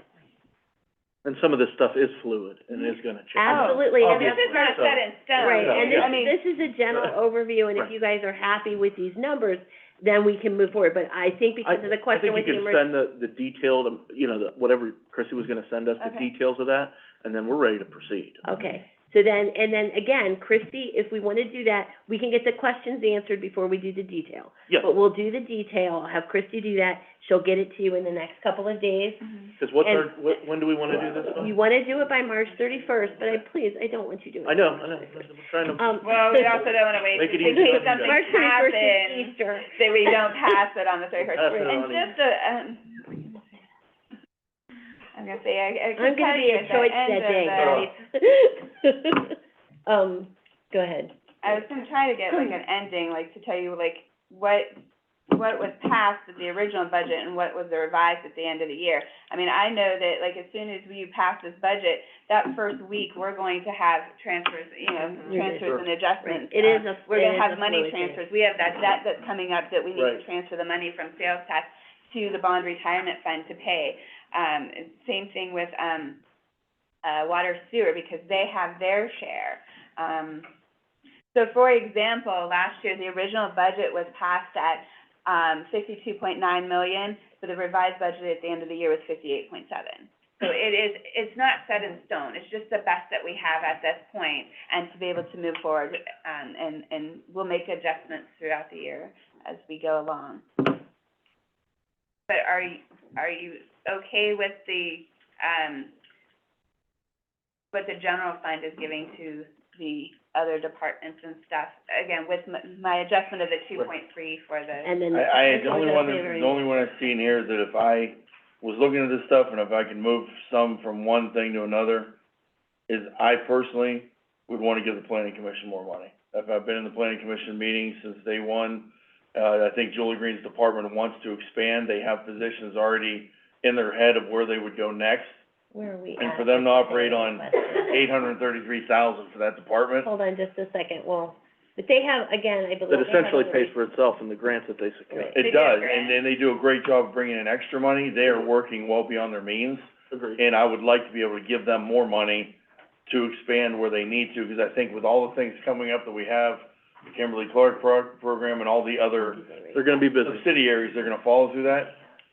Our planning commission is gonna be humming over the next year Oh, or yeah. two, That's a- and they're humming right now, So short they're staff. right at with what And when you look traditionally at what they had So, 10 years ago compared to what they have now, we need to give her more tools. Commissioner, What was she's her at task? exactly what, Okay, that's She what I wanted to requested ask. What did 4 she points. request? I understand that. Yeah, there were some smaller But- departments where we didn't have to cut as much, and we did work with her too. There were a few line items where she budgeted that we're not giving her anything for because they weren't used in the past. She was kind of budgeting them. She wasn't sure if they were gonna be used, but we figured we would address that later on, just so that we could get started. But payroll-wise, she's at what she had requested, because she is a smaller department. Like, the bigger departments are the ones that got hit a little more with the payroll and like the supplies and stuff, you know, your domestic relations. She's being force and fiscally stuff like that. responsible, but I've had talks with her, and we've had talks on the payroll Yeah. committee, which I'm the chair, or the personnel committee, Mhm.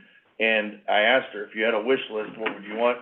She gave me her wish list, Mhm. she didn't budget for that, she didn't request that, because she didn't think she'd have a chance of getting it, but I'm saying, yeah, I wanna give it to her if we can, and if it means That's up to you. taking something out of one of the other programs that maybe isn't as essential, I see in my position how essential an extra planning commission Oh, absolutely. person would be compared to an extra person in maybe another department, or fixing a bathroom or something somewhere in one of the departments.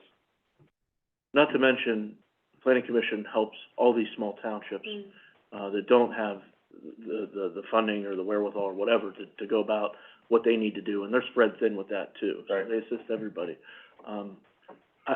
I think that's maybe that we do need to sit down with Julie then and ask her exactly Well, what and she we- needs moving, even though her request was what we're funding her. well, and what But- we can do, because it, you know, of the nature of having all of this in a public meeting, is we can ask her, maybe modify her request on this and go from there, if that's what you guys would like us to do. Again, I have to have a consensus of the No, board. that's fine. We're trying to do this as transparently as Because she has possible. mentioned about increasing staff. But it's very frustrating, I'll be honest with you, it's very frustrating for us to come here after we've had a budget I hearing. know. And we've had, we've sat down and Christie Right, said, but we had the budget hearing, we heard the pitches from everybody, but we never had a chance to say, no, I don't want this in this department. well, that's what No, I don't want this is that. for, but, But, That's yeah, what I'll I'm provide you stating. the details. But I mean, what are you thinking, like, the additional that you would want to give, and, we can allot that to her? Do you want to do that at this time, or is that something maybe you want to do once we get the budget passed and we can see revisit it additional- down the like, line. we're gonna have, Okay. She can- like, I'm taking three, Yeah. okay, so We if we go up to get upset 1.5, with we this can being do a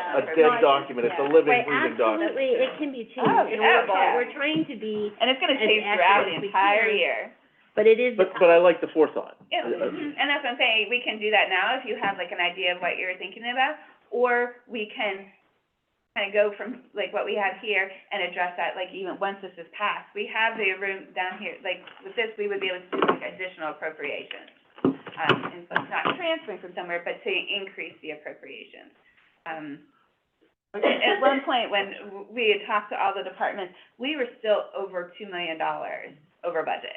And that's why we've kind of, we That was, kind of, yeah, that was very when we got to, stressful, yes. and that was just to break even, and that was not to like give us any kind of like buffer for next year. I mean, and that's using like all our additional estimated resources, our cash carryover of 4.7. So we did hit a lot of the departments, we had to take from here and there and kind of, look at what they had spent last year, look at what, like, we knew, like with insurance, and contracts that were coming up, So there are areas where we're going to maybe have to adjust throughout the year when we know that we've received more real estate taxes, or we received more sales taxes or casino. But this was to get us started and have a little buffer in case, you do want to, supplement any of the departments. We would have, I'm not great with math in my head, but 1.5 million, once we get Right. 300,000 from the, I think- 911, that you would be able to do additional appropriations, even once the budget is passed. Yeah, and we do, I wanna make sure, and you guys can correct me if you're wrong, but at the 6th month, so every department head at 6 months is asked to go in. We actually go into munis and we sure up where we're at. We can then make the appropriate transfers within our own budget of what we can or don't have. If we're short in one area, we move from some to another. So And- it's a revolving, Oh, we're and constantly. that's every week Yeah. for us, 'cause, you approve those every week for us, And Oh, it is, that's but we've had constant. problems. Not when I was here yet, but we've had problems just as I got in Yeah. with the sheriff's department being grossly Now, off well, budget. Now, I'm not and saying having to every make single, adjustments. yeah, that's the But I'm wait not a saying second on every- that, part of the issue with the sheriff's office had to do with an entry issue that happened at the end of Beginning of the '22. It was incorrect. It was an incorrect Right. entry, and unfortunately, my predecessor didn't necessarily completely appropriately. Also, for several years, it was more than 1 year, that was being supplemented Right, by by, ARPA. by ARPA money, and they weren't actually spending any more than they had spent in the past, or not much more, but they were using that ARPA money to kind of supplement the budget overall, Right. and gave it to the sheriff's. And the And- 2 years before that, we used Or COVID CARES CARES money, Act. CARES Right. Act money. And Right. so it was unrealistic to Right. expect that they could function, they would have had to function on less money Mhm. than they had before they were utilizing those funds. And so I think a lot of times, and listen, you know, we non-political here, all right? There's lots of good and bad things we can say about our sheriff's office, but on that respect, they got treated really poorly on that, from a public perspective, and Well, even. that's why we wanna do it all correctly, all across the board. Absolutely, We can and that's learn what from that's what what we're. Vienna's going through right now. We have to, as commissioners, stay on top of it. You're doing your job great, and you know every budget, every penny's there, but we have to kinda oversee a Well, little. and I on expect the that, stuff to and make we sure we don't- expect questions, we expect that. But I'm going to tell you that we do need to move forward, and some of this can be addressed later. Mhm. I'm not one of those ones where we figure it out at the end of the year, but we can do that. The other thing we talked about the 6 months. Christie and I have intended from the beginning of this, as we started working together, that we would do much more of a every 3 month checkup with you guys, so you knew where we're at Thank you. in all of these points. You also do receive financial statements every month from us. So, at least since I've been in office, have really tried very hard to make sure we communicate as well as we can on these things. The problem I have is we can sit here and we can talk about, well, I want this much more for this. But if they didn't ask us for that, that makes it really hard. We don't know that. We're not mind readers, right? And so I know, and I'm a little bit heated, not because of the work I put on this, but because of the work Christie has. She's been fantastic. She was working over the weekend on this stuff. She came into the office on Saturday to get this That's done. okay, I didn't hear. And she's doing things remotely. She's sending me stuff when she's out there.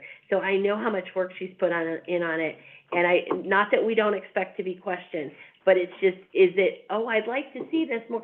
That's great, but nobody's ever asked us for that, until now. So, and we have been working on it since November, more heatedly over the last month or so.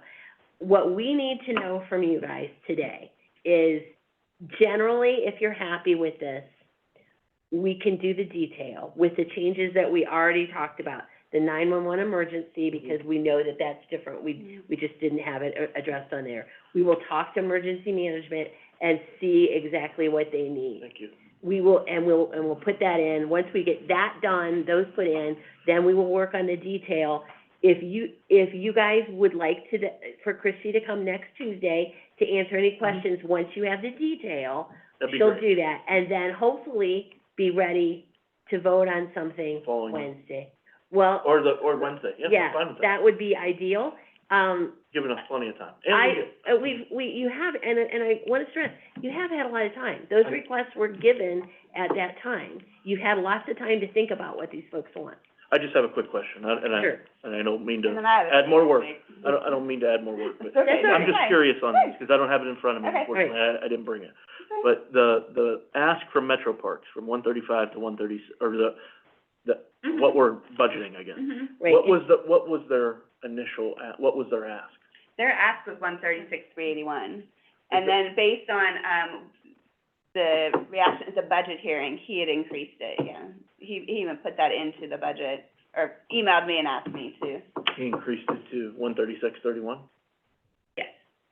Well, to put it in there. Okay. So Put what it in there, was, but what his was his, request was 136,381. so in November, that's what he had? I'm pretty Sorry. sure, I have to look,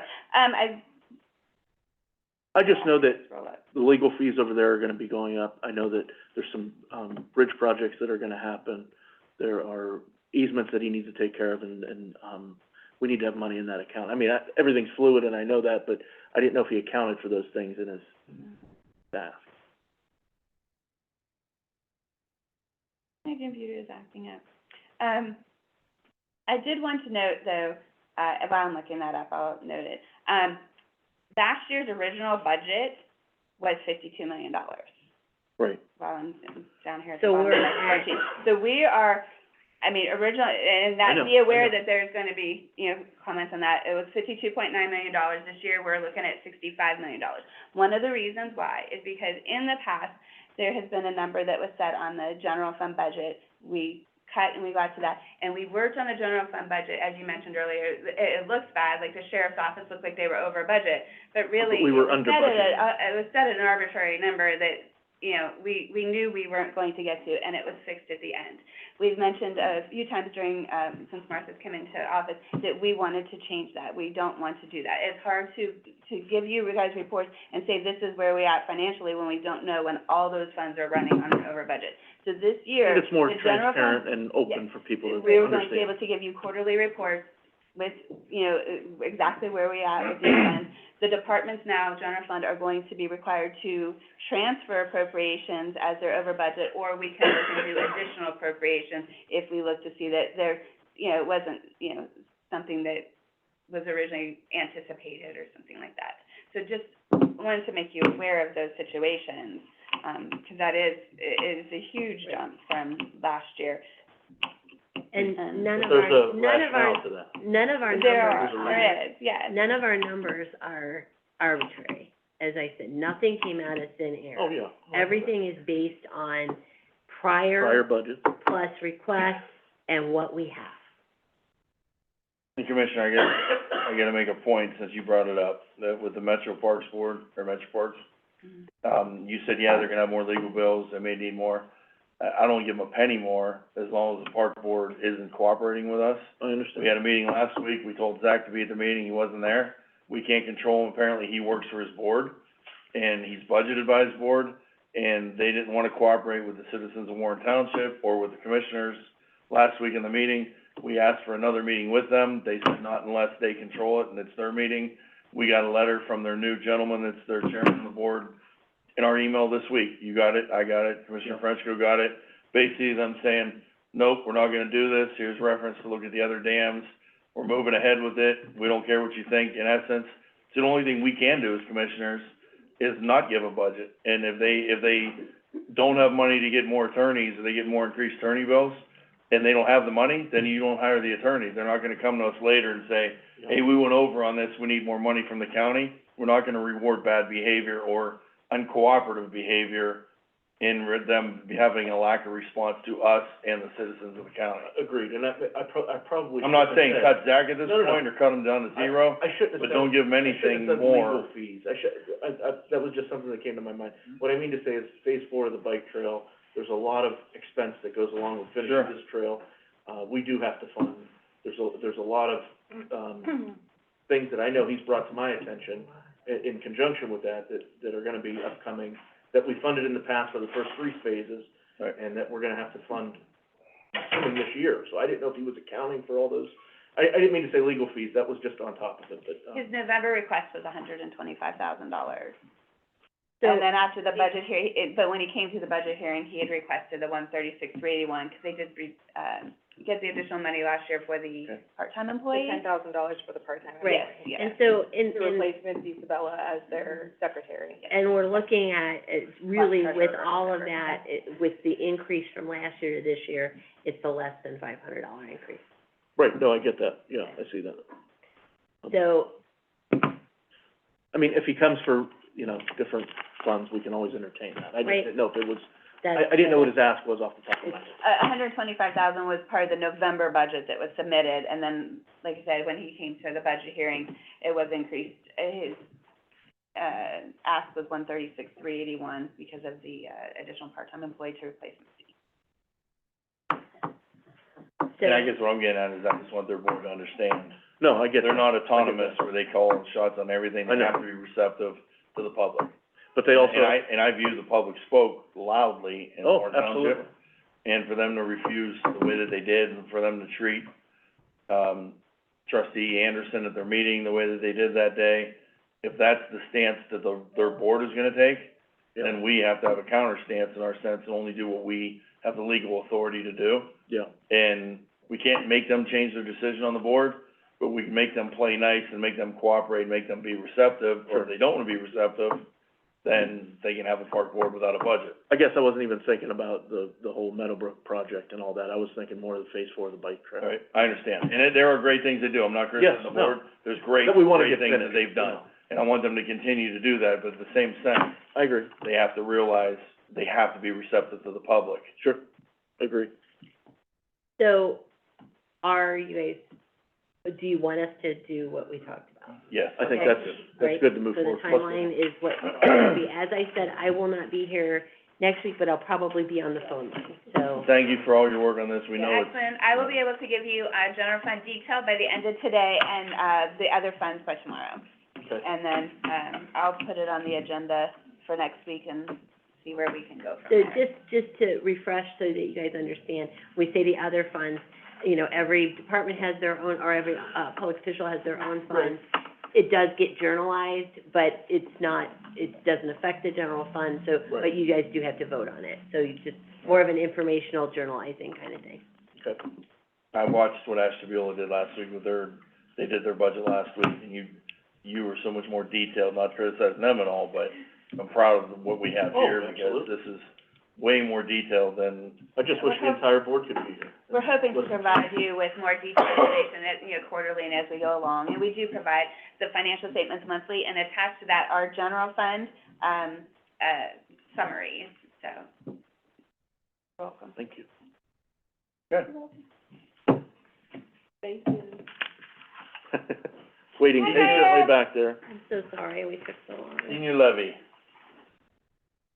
why don't you grab a seat at the big girls' table? Next to Mike. Can I take a privilege break? Yeah. Yes. Actually, I would like that too, Commissioner. My bladder's not working.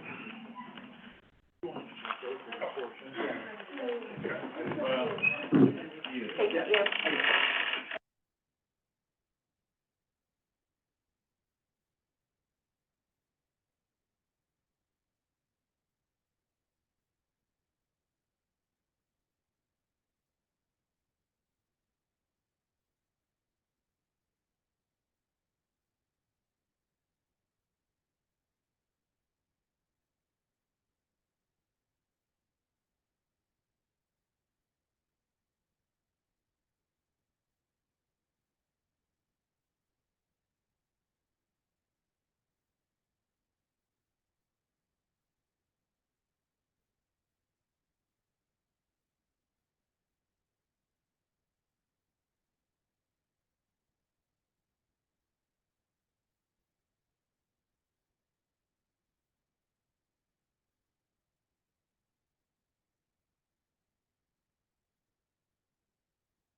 they fight against each other when, as you get older, you get more flat foot, if you raise that up, you're able to move your toes better, so I'm gonna go to, We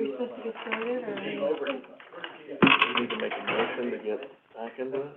And I, Oh, okay. Mark, that's why I'm kind of fun. Yeah. Levy. Motion to reconvene, I guess? Sure. Our age is not older.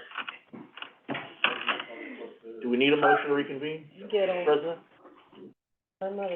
Yes, let's go ahead and do that. Make a motion to reconvene from, Second? Mr. Cantala Mesa, yes. Mr. Malloy. Yes. Hi. I'm sorry, just really quick housekeeping now. I just talked to our HR director, that's why I wanted to update. Our procurement policy, with, everything that goes into that with the, name escapes me now. Anyway, All purchasing and procurement, yeah. all purchasing And and bidding procurement. thresholds and all that stuff. And 72 pages, 72 pages of that. 65 or 72, either way. That's being looked at by the, prosecutor's office as well as the project labor agreement that's in there. That's what I couldn't think of. It's the $100,000 trigger. That's being looked at in there to be adopted. Have we gotten, what's the status of that, Alex? Nothing yet? No, and I should have grabbed Bill when he was just here, but I'm actually in the process of emailing him now. And then this will take 2 seconds, Diane, because I know you've been waiting. So we're waiting on the procurement policy and then obviously the project labor agreement. And then the last thing is also the OBRS conversion. So, and this is gonna be important, I have everything ready to go, that's also deadline of March 31st. I have everything ready to go for every single department and entity in this entire county. However, the question is now being asked as we're getting Board of Elections and Board of Veterans. There's a little bit of pushback because they are, as you can see here, and this is a perfect time to talk about this, they do have their own boards. However, they are fully funded by general fund. So when I mean OPERS, when we're doing the conversion, it's out of the general fund. So that means that's money out of out of our budget. Right. So what we wanna do is make sure Bill's giving me a legal opinion as to whether you guys have the ultimate right as the Board of Commissioners to say, yes, we're gonna fund that amount, or no, we're not gonna fund that amount. I don't think with the Veterans Commission, we have a choice. We do not. Thank you. They are entitled to a certain amount of our mills, and That's we right. don't wanna anger them and say, No, I don't know about the other, but I know, nope. For OPERS conversion though? I think whatever they submit, that Okay. it has to be funded. That's no problem, so I just wanna make sure that they look at that, because we're seeing different numbers, so as long as you guys are clear on what. Explain that again. I don't know if Martha got that. I don't know either. Long story short, OPERS, the commissioners have made a conscious effort, which I applaud, because it's public monies, and I understand that, to reduce the amount that non-bargaining employees can cash in. We are set across the board at 80-40. 80 vacation, 86, 40 vacation, or vice versa, I'd have to look. With that being said, we have boards they have their own boards, however, they are under the general fund. So that means although they have their own board, you guys, meaning the commissioners, hold the purse strings, right? They're asking for potential more amounts of conversion, so, So, we gave them what they asked for. They are entitled to more under the law. okay. So, But that's just veterans, that's not Right. Board of That's Veterans Elections, Correct. that's not Commission, yeah. Board of Correct. Commissioner, or Correct. Board of, Planning Board, which planning's not trying, but I'm just warning you, that's what my holdup is right now, because Okay. I do have, it's a battle that I'm fighting right now Right. with these departments, Right. trying to get consistency on behalf of you guys. So I'm just kind of communicating to you, I have a hard deadline on March 31st, and I need to turn all this into OPERS, and I will be putting this on the agenda for you guys to vote on. So if you see any higher numbers, just know that either that's because legally we have to, or whatever the case may be. Where's Veterans right now with theirs? They won't even give it to me. So so with that, they still can control that? It was not a Yeah. pleasant conversation this past They're week. entitled to a certain amount of the millage, right? Is that, and however that is accomplished, I don't know if you can stipulate, no, that doesn't, for OPERS, you can't give that perk to your veterans. I don't think it stipulates that. I think it's yeah, just, they have they're entitled to they X have- amount, and actually, they don't thankfully in Trumbull County, They they don't. don't They use don't it. use all of They it, don't use correct, it. that's correct. And so, yeah. But this and is for their employees, so this is would be their employees are getting, and I'm just being transparent here. I don't know. I I'm don't know not that. saying, yeah, so Bill Danzo's doing a legal analysis on it to understand, because we do need to know, you guys are voting on it. I Right. feel like you need to know what you're voting on. Right. But he won't even give me the plan to submit to you guys. He said, we just do it ourselves, we do whatever we want. And I said, but it's paid out of general fund. So I Okay. don't know that you, But they're allowed us, as long as certain you guys allotment. approve it, Yeah. is the only thing I'm saying. Like you, Well, what it is should be public at the very least well, that's anyway. what I'm, that's what we're looking at. That's what I'm trying to tell you. I don't care what the answer is. If they are entitled to it and we approve it, absolutely fine, that's your choice. But, just that department though, Yes. not the other. right, but I wanted to be clear on that, and then also that I can't even get the plan from him. So again, I'm just warning you guys, I tried. That's all I have to say about that. And Board of Elections did come down to the 84. They have a meeting on March sixth, so I'm gonna be very late. This is gonna be, again, kinda like Martha with the budget. I'm waiting for all these boards to revise their, stuff down. And then I'm at their mercy, but if we don't get it submitted to OPERS by March 31st, which means you guys have to approve it, sign every single plan, get a resolution. I have to send the actual resolutions over to OPERS. But at the end of the day, with veterans withstanding, but the other ones, if we vote 80-40 on Yes, those, that's that's it. it. Right, that's what I'm saying, Their so, board, that's but all we're they're waiting funded on their anyway. board to revise it down. We gave them the chance to do the right thing, is what I'm trying to say. Gotcha, So we do it all at one time properly versus going back and forth. gotcha. But it has been, there has been, Does it look like we could be standardized for all the departments at 80-40 right now? except for the veterans, I have no Yeah. clue what they're at. But yes, we're standardized at 80-40. And the We're all veterans are different, like I non-bargaining. said, we'll find out what it is, publicize it, they should be in line with the whole rest of the county. But that's only non-bargaining, I have to stress that to you, non-bargaining only. Also, the courts can do whatever they want. So we did dictate the courts, we're at 80-40, they came back last year and said absolutely not, and they'll just write a court order, so you They'll just write a gotta do what they judgment order. say. Yeah. And you'll just So- have to do it. Well, like you said, that's on them then. If The you want. public will judge that. Right. Right, and that's, I'm not saying it's right, wrong, or indifferent, I just wanna make sure that you guys are fully aware of where we're at in the process and the pushback that I am getting. Again, they have the right to push back too, not saying they're wrong, it's just, I think we all kinda need to play nice together and learn together and grow together and explain things together, that's all. Agreed. Okay. All right. Diane, You got 5 minutes. I'm sorry. Jenny, that's okay. Did Bob you- said he can do it in 3. While I'm thinking about it, did you sign the contract, 2023 ODOT extension last week? If it was here, I signed it. Okay, well, it came across your desk from Kiera Branch, but I don't know if you executed it after last week's agenda item. I'll double check. Like you said, if someone gave it to me to sign, I signed it. Well, we're just do electrical, on the computer. It was electronically sent to you, It was but, electronically but it sent. had to I be don't- agenda first, and it was sent to you the week before it was on the agenda, so I'll double And I check. probably didn't, if it was just, I'll double check. Yeah, I think it was just from a Kiera branch from ODOT, so you just sign a letter. So, before you is a recap of the Ohio Healthy Aging Grant. When this was received, it was, back in November, December, $779,910. We had $1,200,000 requested. We had to go through, the council went through all of the requests that came through. What you're By the looking way, at is the thank ranking. the council, first of all, for the hard work. We have I heard 300 the hours that you guys put in, and They for the rate of pay did. that you guys get paid, that's a lot. So we're even willing to up that. This is the new guy, and he jumped right in. We're doubling it. This is Bob Wooster, by the Yeah. way. well, thank you. Tony Lapersine, I always have to Tony, thank thank for you. a second, and John Tulsi. You guys come up here if you want. You're allowed at the big I'll- boys There's table. plenty of room. Yeah. No, there's 2. You guys okay? You can sit up here with us girls. So on the front of the page that you're looking at, where it has at the top, let me see, I think there's a brown box to the right side.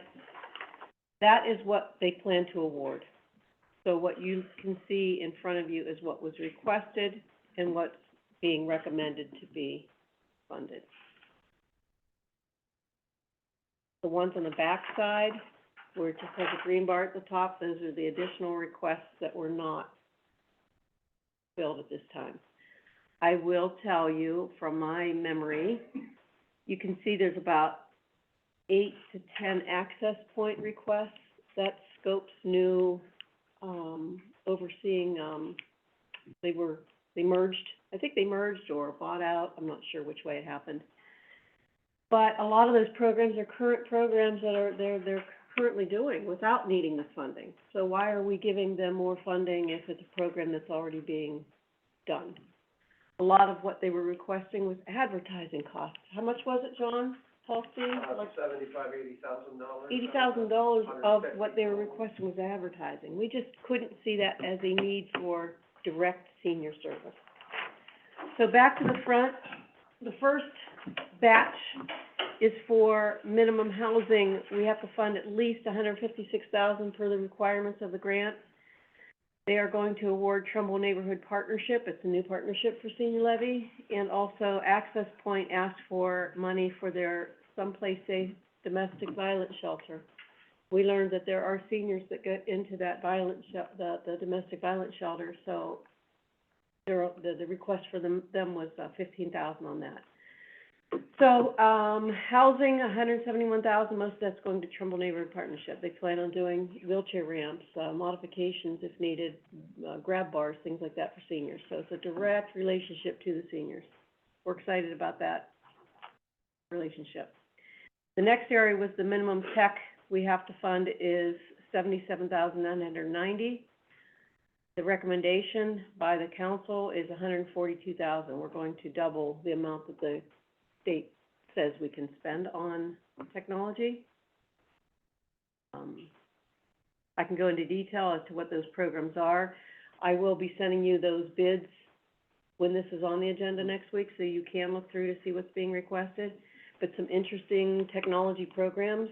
There was even an article in the paper recently about, what are those, Rendezvous, I think they call them? Rendezvous, It was last Saturday's. Paper, how much that helps with Alzheimer's. It's those masks that you put on that you're 3D VR. Okay, see, youth. Machines that they can take seniors places. They can take them, anywhere in the world. They can do Zoom kind of meetings or educational programs using that equipment. So a lot of that equipment request, of that technology request is the equipment cost of those items, and then they can travel around the county to provide these programs. Let me throw something out. I was a hard sell on that, because I thought it's just the latest gimmick. Yeah. And then we had a representative from the Jewish Foundation, and then the article that was in last weekend's paper has completely sold me the benefit that technology has with people that have dementia. Wow. It's just a game changer for them. So I think it is very, very worthwhile. And that's the Rendezvous? Is that what it is? Yes, That's what Shepherd of the Valley? yes. And also Jewish Federation under their technology program. The second line down is $50,000. Oh, I see, okay. The other part of this is the Echo Dot program, where if a senior falls, they can tell the Alexa to call 911. That's good. Of course, the difficulty there is if they're not in the same room with the Echo Dot, so I don't know if you can carry those around with you or what, but, most of the, smaller, if they're living in a Sure. smaller size Yeah. place, so. Probably picks up on it. Yeah. So that's it on the tech. All other requests, we have, the Bracefield group wants to do what they're calling it, Super, S-O-U-P-E-R, seniors, where they, have soup and programs. They're a very, proactive group. I really enjoy it. I know you've dealt with Bracefield Community Foundation in your ARP. They're just so, I'm amazed at their energy. Yeah. Trumbull Mobile Meals to meet the wait list that we have. Again, the Get Out and Dine card is also to address wait lists on meals. That's something Direction Home's been doing in Mahoning County, where, the seniors get a card monthly and they can go to various restaurants. And Enzo, you need to get on that, Yeah. that list of restaurants they can go to, okay? Let's not say that in this meeting. Easter Seals Adult Daycare, we're expanding our daycare program. We're expanding our homemaker care program through Jewish Federation, because we have a wait list there. Extermination program, bed bugs. becoming a rising problem in the TMHA building even. Oh, boy. So, an extermination program. Respite visits is similar to daycare that the Youngstown Jewish Federation, is requesting. Shepherd of the Valley, it's the, Shepherd of the Valley and I think the, Scope Centers are requesting equipment for their exercise programs. We thought that would be an ongoing, they buy the equipment up front and then they could continue to do those programs beyond just this grant period. And so that's why we, allowed that. Non-emergency transport, we're adding $25,000 to transportation. Still need to really discuss the details on that one. I want to talk to Mike about maybe just using that for maybe a Saturday, Sunday. I'm not sure yet. So I'll be talking to you, Mike, with that. What else is in here? Anything Annual else? senior showcase, the talent show. That's all year long. They're working on their production. So it's exercise all year round.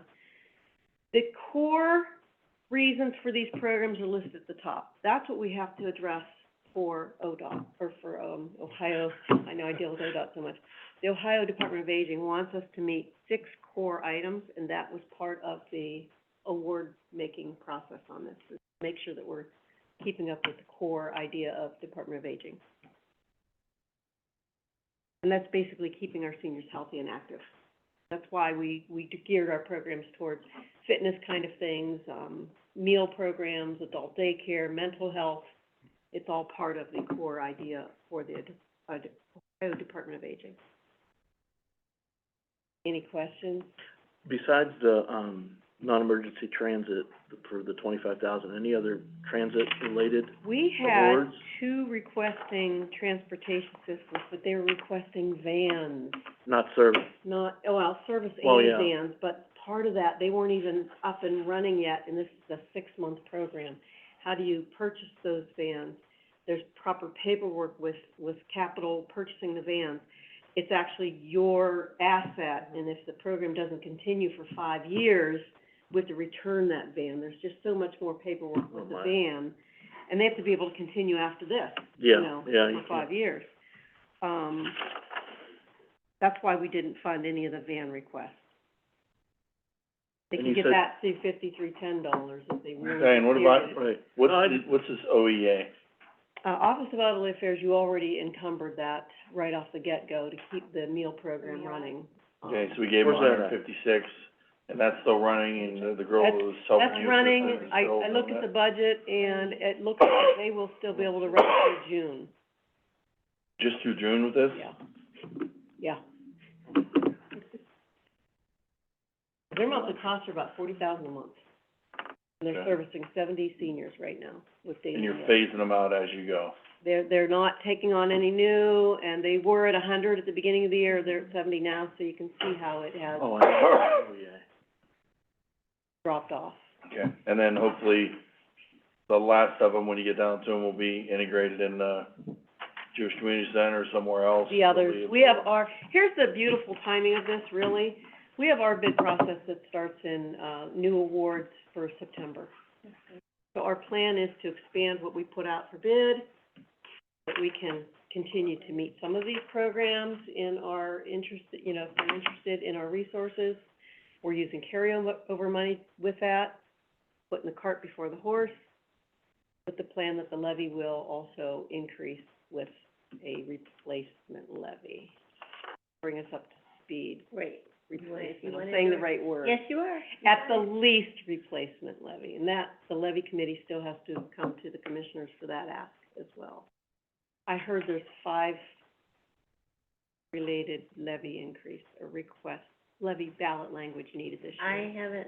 I haven't talked to Melissa, so I don't know. I think there's 5, Putting out a few all, fires and I haven't all been in the able to- service industry, your mental Right. health board, your Yeah, DD. Fairhaven. Yeah, and well, and of course, if they're renewals, I don't know if they're additional or not, but if they're renewals, it's not, if they're replacement or additional, then, yeah, that's.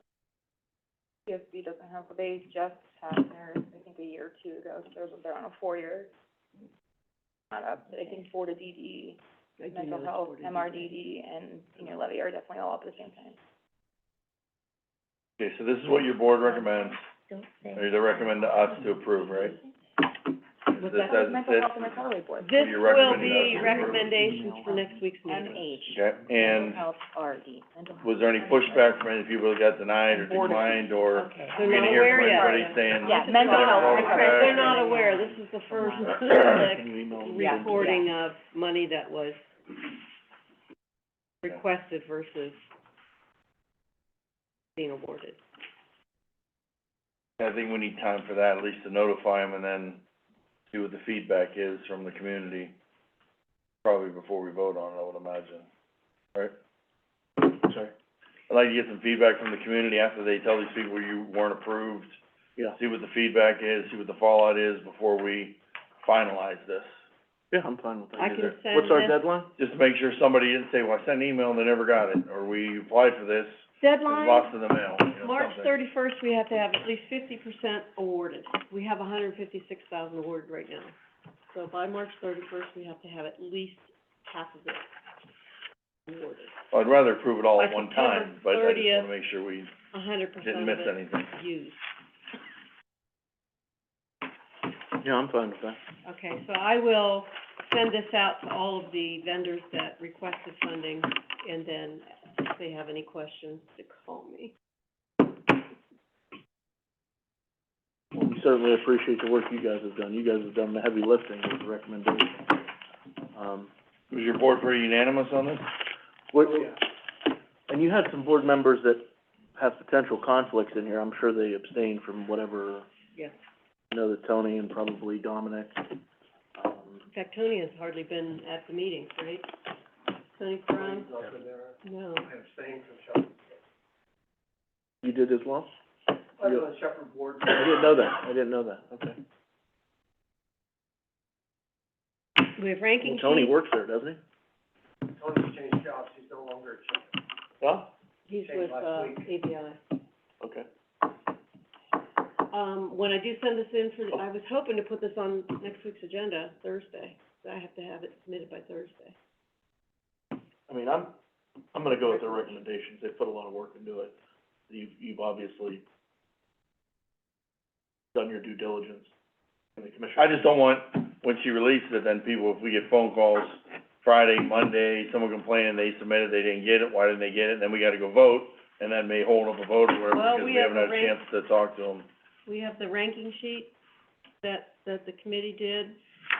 Do you foresee that being an issue? I mean, it looks like everybody got a little something, except for Goodwill, Lordstown, McKinley Towers, and Country Neighbor. Those would be the four that didn't get anything, but the other ones, Jewish Federation, Access, Shepherd of the Valley, they all kinda got something, I and don't with a few other ones foresee- in there.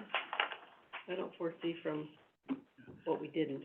Being the new kid on the block, I was extremely impressed by the procedure and by the heartache and pains that my colleagues on this board went through. We even had people come in, representatives from some of the various agencies, so that we could interview them. And I'm absolutely confident that we're making the right choices here. Agreed.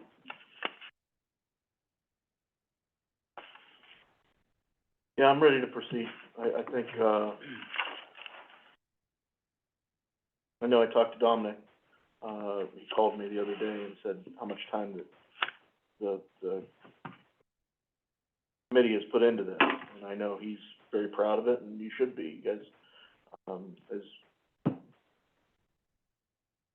you said, this isn't easy, and paring this down and awarding this doesn't happen just willy-nilly. You guys put your due diligence into it and make sure that you're ranking and scoring everything accordingly, and, yeah, I don't have a problem with it.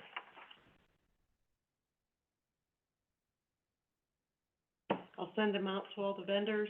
But if we wanna wait, I'm not. Oh, we don't have to wait, I just wanna make sure we're prepared in case we do get feedback from someone that was Sure. overlooked for some reason.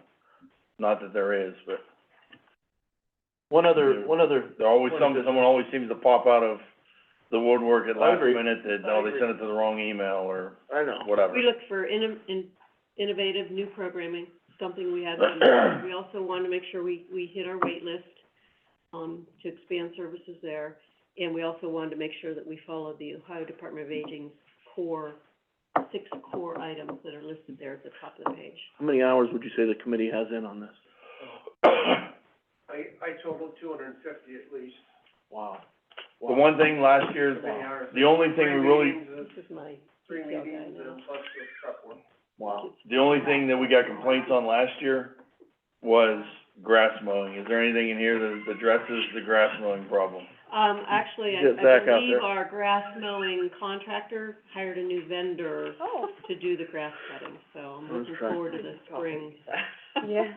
So any of the He's got adult like a- day respite support services or homemaker care or anything like that, does that cover any of that or not? Not grass cutting, no. Okay. But that That's the new- only thing last year we did get some You know, complaints on that. we had a great program, years ago, and through because the of sheriff's department. the sheriff's department had a program, a grass cutting program for seniors especially, underprivileged, just all across the board. For whatever reason, I know there's a lot of liability involved in that with using inmates, and it was done away with. But it was a very aggressive program. Maybe we can approach the sheriff's department on that again, about There's a, and I know there are other potential programs, but that one was, people love that. there's a guy that is still trying to work on that. And, Okay. we've had discussions that he may request in our bid round some chore money to do that Okay. again. There were at least I two forget his programs name. which we denied, and I just shook my head and I said, didn't these people read the parameters that the state set Yeah. on their application? Well- Obviously, they didn't even read them. Answer's always no unless you ask. They're trying to get whatever they, Yeah, yeah, I That's see right. the Big Brothers Big Sisters in here. yeah. Is that one of the programs? Well, I don't know how that It's would fit in, ongoing, but- yeah. Yeah, and I don't, I mean, it's Yeah. already, they had advertised in the Scope newsletter that they had this program and to sign up for it. Well, if it's already in, yeah, we're not gonna fund something. why are we, and they wanted $10,000 in, I don't know if that was one of them, in advertising. Yeah. Being a new program, the Rendezvous really hit that chord. Yeah, Committee, one thing I could mention is history of that. Jewish Federation had a couple units. They found great success with it, using it at their facility, and they actually traveled with it to Shepherd of the Valley. And at Shepherd of the Valley, found great success with it, so Shepherd put in a request to get units to use at their different locations. yeah. So we funded both of them. We increased the units at the Jewish Community Center, and then also Shepherd Valley's gonna have a program that they'll be sharing and bringing outside people in to use. The coolest part about that is they can get up to 10 people to put these goggles on, Star Trek goggles, and the moderator with one iPad sits there and takes them on a trip, virtual trip, all 10 at the same time, seeing the same thing. That's cool. So they could do it as a I group. wanna do. Is that Oh, no, I done wanna just try within that. the facility, or is that done at any kind of day, only at the facility, or is it done within Or they like a travel. day Travel. program, Travel. or like, Travel right, here and do it. right. Wow. Maybe we should have them do That's a the little- type of stuff that this grant was supposed to be I would for. love to. I know. Innovative You guys stuff. are on the bus. I'm not saying it can't be for that too, but I'm Bring the glad we're virtual touching reality. on some of these technological advances for our seniors, because, yeah, Well, it basically is. And it is, But this is very helpful, and And that's what the stuff that we wouldn't be able to do otherwise, Yeah. you know. That's what the news report was talking about with the Alzheimer's. I didn't, That, when did that air? Weekend. about a week or so ago. Okay, I missed. do they use it for other forms of dementia as well, or is it just effective with folks with Alzheimer's? No, I mean, Because, it's you know, there's socialized. vascular dementia, and there's, LBD, which is the second Lewy highest body. form of dementia, Lewy body. My husband had it. 75 seniors that are Alzheimer's. So, 'cause LBD is more of executive function, but there's also certain elements of it. Even like with my husband, he would watch the same programs over and over again, like movies, because they were familiar. And Yeah.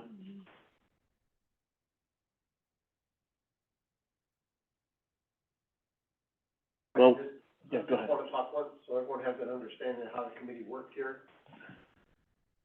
had 43 applications. Everybody on the committee reviewed them, picked out the ones that we thought wouldn't apply, and those are the ones that you find on the back. And it's about split them in half. And the remaining ones, the committee each took a chance to each give them so many points review. We total all those points up to, and that's what's on your sheet, those small numbers, just so we get a feel for what was most favored in the committee. Then we looked at the ones on the front of the page. They're in 3 sections. The top 2 sections had minimum requirements. Bottom section was just, the other is the whatever was left. Yeah. And we found that we wanted to take things out of the, what was left and actually add to the top sections. So you'll see that the committee requested appropriating more money than what the minimum was in the first 2. And the notes for moving monies around are on the sheet. Probably one of the most, important things we do in Trumbull County is looking at how we're helping these seniors. Honestly, God, and this helps immensely, so, Grant, speaking to that, know that we had, just a wonderful person, Paul Davis, who was on the committee for years. Great committee member, even better human being, but we are gonna need to fill that position as well. I forgot, I need to mention that, yeah. Yeah, so, Diane, I know that you're in between 1,000 things that you're doing, but, we'll need to advertise for that position to make sure that we fill that. Do you wanna re-advertise or just take what you had in December? I think we need to re-advertise, we're in I think February already, and Yeah, I don't even know if Does that get journalized, or is that something that I just have Christina do, or Lisa, or? I Because don't you think it guys needs always do journalized, that. but it definitely needs advertised. So, we advertise for it, and then we'll take applicants, and Paul certainly missed, he was one of the founding members, and he was a driver one time with Elderly Affairs. Great guy, and Even CBS. CBS, for a brief time, yeah. But he'd be proud of the work that's being done here too, I know that. Thank you. Well, I have. good. Okay, one last order of business, we have the guys from the building trades have been waiting patiently. Oh, geez. They had 2 issues for us, I wanted to bring up. Okay, Commissioner, Just a couple of things, come on up here and, for the record. Name, too? Jim Taylor, with the Commissioner of Building Trades. So, yes, I, had a couple, things, obviously, you know, that we've been, one of our big issues has been, tax abatement, and obviously, you guys, you know, budgeting everything, you guys want all the money as much as you can get. The tax review, committee is actually coming up, I think the middle of March is their annual meeting. Yes. And, I don't know if there was any, room for appointments or not, but, an individual lives in Trumbull County, Mark Phillips, works with the IBEW. We do have labor sitting on one in, Mahoning County as well, I'll check with, with, Nick is kind of, although I'm the chair, Nick has kind of run it for the last few years, so I'll check with him. I'm not sure if there's any vacancies on the Technical Senate Review Council. The commissioners have already appointed themselves for their 3 positions, so I don't think that there are, but I need to check the rules on that. It's kind of a new thing for me. Again, if the commissioners wanted to change that appointment and appoint somebody from the trades, that they could do that. But that, I think, is probably how someone has gotten from the trades on other councils, is that it comes from the commissioners. The commissioners have 3 positions. Okay, that's fine. They did make their appointments, a month or so ago, if you recall, and you appointed the 3 of you, you guys appointed yourself. Yeah, if, the commissioners choose to, we can choose to, relinquish that and appoint somebody. Yeah, it would have to be a It journal. would have to be a journal action. I spoke to Lisa yesterday, 'cause Mark reached out and wondered if he could be on the committee. I have no problem with that. I'd love to have, him on the committee as a member of the trades. Lisa, I know you have it on your desk, as a Post-it note, if we can get that on the agenda for next week, for him to be my replacement. Okay. I'm in favor of that at least. Look first and see if there is one other slot that's open. I don't believe If not, so, I think it's because just the it's commissioner. all statutory, Yeah. Okay. like who's on it, and I think the commissioners have 3 appointments. So it's statutory based on the communities that are affected, and of course, the auditor is the chair by statute, and you guys have 3 appointments. I don't think that there's any other, I Okay, so can how does check that that. affect us? If we have 2 of them that go to the meetings with all this other, It's a public meeting. Public meeting. Yeah, It's a public Yeah, meeting. they go over all the enterprise zone agreements, all the community and it's reinvestment notified areas. correctly and all that stuff Yeah, when we have them. properly. Oh, yeah, yeah. Oh, yeah, that's. School boards are there, school representatives are there. There's a lot of notification that Nick has already been working on and doing. Just as an FYI, we are planning to have it on the 3rd floor rather than here. Oh, okay, it was always in here. Yeah, yeah. We're gonna have it on the 3rd floor. Nick and I discussed that last week, and we worked out and made sure that there was enough room in the 3rd floor conference room that we have. And Mark reached out to me about being on there, and I think When is he'd be the a next meeting? great asset. Only once a year, right, isn't it, in March? It's in March. 15th or 16th or I something? think it might be, I can't remember off the top of my head, I don't think I have it in my phone. I'd have to look at my calendar when I get back. I think it may be the 14th is what it is, but I'm not sure. I know I'm pretty sure it's the week I get back. Yeah. Tax Incentive Review Council, So, 10 AM. just so everybody's aware, we have a pretty robust, enterprise zone agreement portfolio with 15 now, enterprise zone agreements, and community reinvestment areas, I think we have 3, that we, operate, and that part of the council's job is to make sure that they're following and abiding by the agreements that we have with those companies, so, And I don't see a problem with having somebody else on there. Nick has really worked hard to Oh, make sure that absolutely. everybody, he's gathered all the information and is working on spreadsheets and things like that, that we'll have available for every member, as well as one of the points of doing it on the 3rd floor was also that we can have some things projected for you guys, Oh, that's so good. that you'll be able to, like, look up and just see what we're talking about. Yeah. No problem with that, we can put that on next week, Lisa, if that's okay. Yeah. And then, another one, the restrooms at the Trumbull County Fairgrounds, them were actually put off for 1 week. I guess the bid opens are gonna be tomorrow, 29th. And there was just Bill said there was a couple questions about the PLA in there, and I don't know if them have been resolved yet or not, or if Is Bill here? Yeah. Texted and said,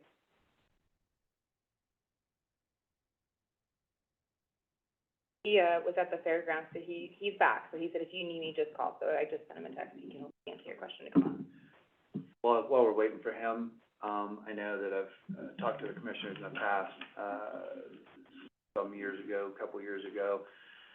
The mayor of Niles had reached out to me, and asked about the painting of them bridges in Niles. We were able to secure, actually, Mike Woodchuck went out and secured $300,000 for the repainting of them bridges. I had talked to the mayor in this time. I think there was a budgeted number, or a quote from a company that said, hey, how much would it take to do this the proper way? The same way that all the other bridges are painted in the state of Ohio. That number came back at around $360,000. Paint them 2 exterior portions of the bridges that you guys were acquiring anyways through the Metro Park. So there was an issue with easements and different things, and I believe by the end of this month, that is supposed to be all off the table, or taken care of. And then, we'll be looking to put that out to bid. Obviously, like I said, cost of labor, manpower, everything's going up, material, so on and so forth. So anyways, just to put it on the radar of the commissioners, I know that, there was, some discussion of what might be needed, which would be about that $40,000. It may be a little bit more since this started out 2 years ago. Okay.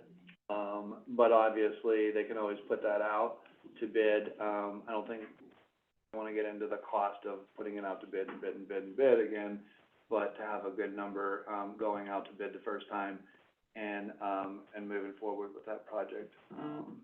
So I just wanted to make the commission. And I saw the correspondence between, and we passed that, last week to for the easements and all that with the railroad, so it's gonna make it a little easier. Right. But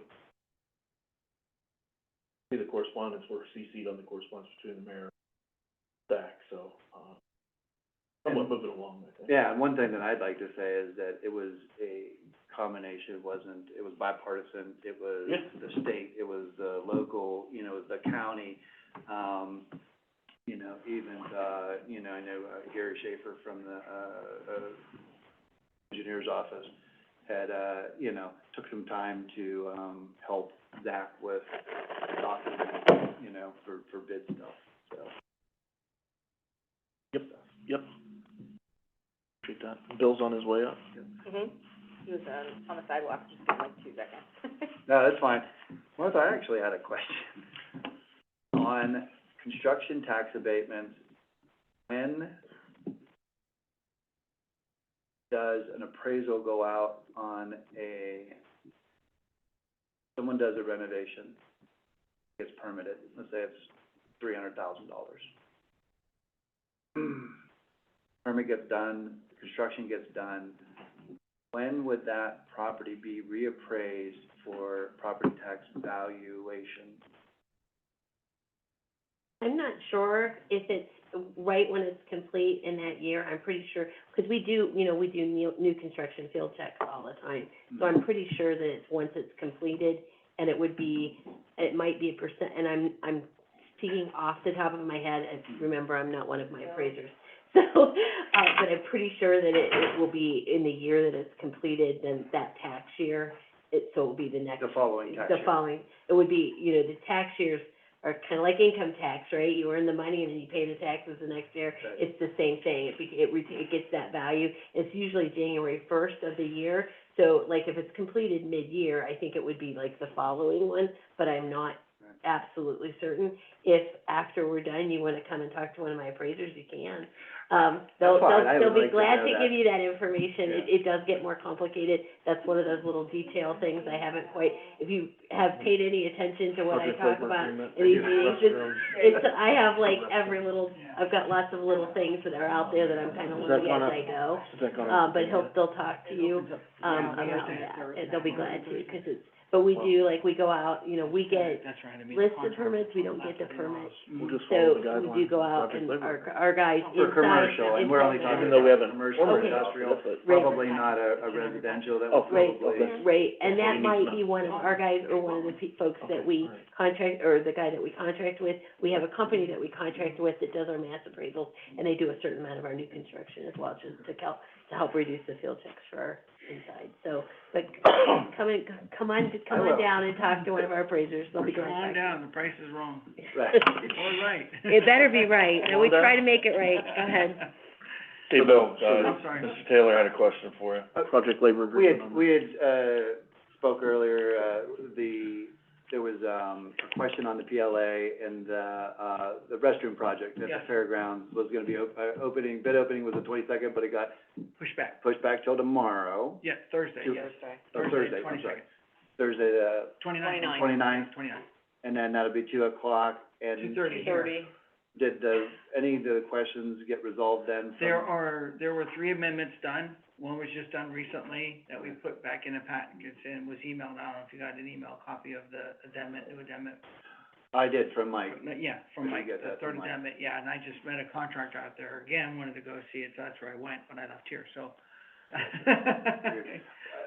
Question on that project, the sheet metal on the interior portion of that has always been concerned with the construction, individuals, because you have urinals that are going right up against, sheet metal. Okay. Could be an issue. Any of the, whether it be the sinks or the urinals or anything else. For splash. You know, in a lot of cases, a lot of areas, whenever they do restrooms like that, they'll even put FRP. Just put, you know, OSB board, then that way it doesn't Mhm. have that corrugation, Mhm. and then the things go. But the PLA is in every packet. Yeah, What's it that was out? in your packet. Yeah, no, I understand that. I was just, Okay.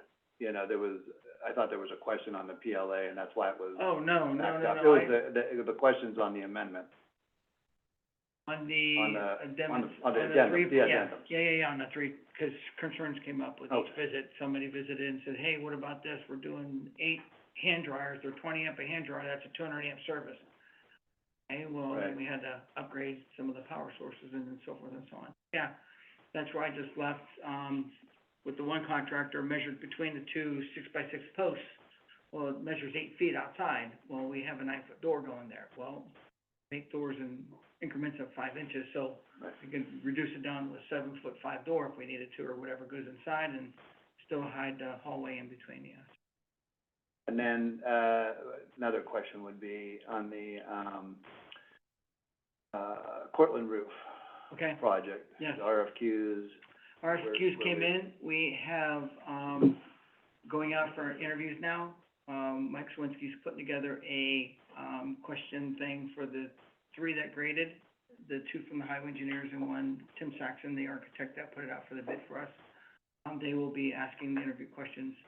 It's going to be very simple. We want, cost and project. And to take and what's it gonna cost, so. Who were the 3 scoring? You Tim had the Saxon? Selva Construction, Dawn, Terrari, No. and Warner. Who were the 3 scoring? Saxton and, Tim Saxton and Mike Kleka and... Or Tom Kleka. Or Tom, I'm sorry, and Gary Schaefer. are the 3 that graded this course. Yeah, we're waiting for those to get interviewed, so we're gonna run along on that hopefully soon. Agenda last week, so, So that'll be coming up on the agenda soon. yeah. Yep. Get that going, get the highway engineer, the highway office going, the stone building going, the dog pound going. You know, I got a lot of irons in the fire. Potential 911 move going, 911 move possibly going. potential move of Panther going, Yeah. maybe, you never know. I'm just saying, There's a lot of there's iron- a lot I of, wanna pull a couple there's a irons lot out if I going on can. right now. I know. And that's why I just wanna, I'm just trying to understand and, you know, be up to speed on as much as possible. That way we don't have a hiccup, Yeah, you know, of course. Yeah, that's all. and when in doubt, call me up. With regard to the Turk, Tax Incentive Review Council, the only appointments made at the county level are by you commissioners. Right. Everything else are the municipalities, the townships, the Board of Education. I have an appointment, but it's usually, if I have an appointment, it's either me or my designee, who would be somebody in my office, like Bud, my chief appraiser. This year, I'm going to go ahead and chair the meeting, he's going to just attend. But, There was a time when the commissioners did appoint representatives on that board. right, and But usually actually. it was from the planning commission. And actually, you know, from Nick's perspective, because you guys vote on some of this afterwards, Mhm. he feels, he's actually said it's probably better that you do appoint representatives. There you go. So, I mean, I understand why, you know, it's still your prerogative. It says appointed by you, there's nothing that says you can't, it says 3 members appointed by the Board of County Commissioners. There's nothing that says it can't be you, there's nothing that says it should be somebody else. Well, yeah, and I think for just arm's length, you know, transparency, I think it'd be good to have some other representative on there besides the board, since we do make the final call.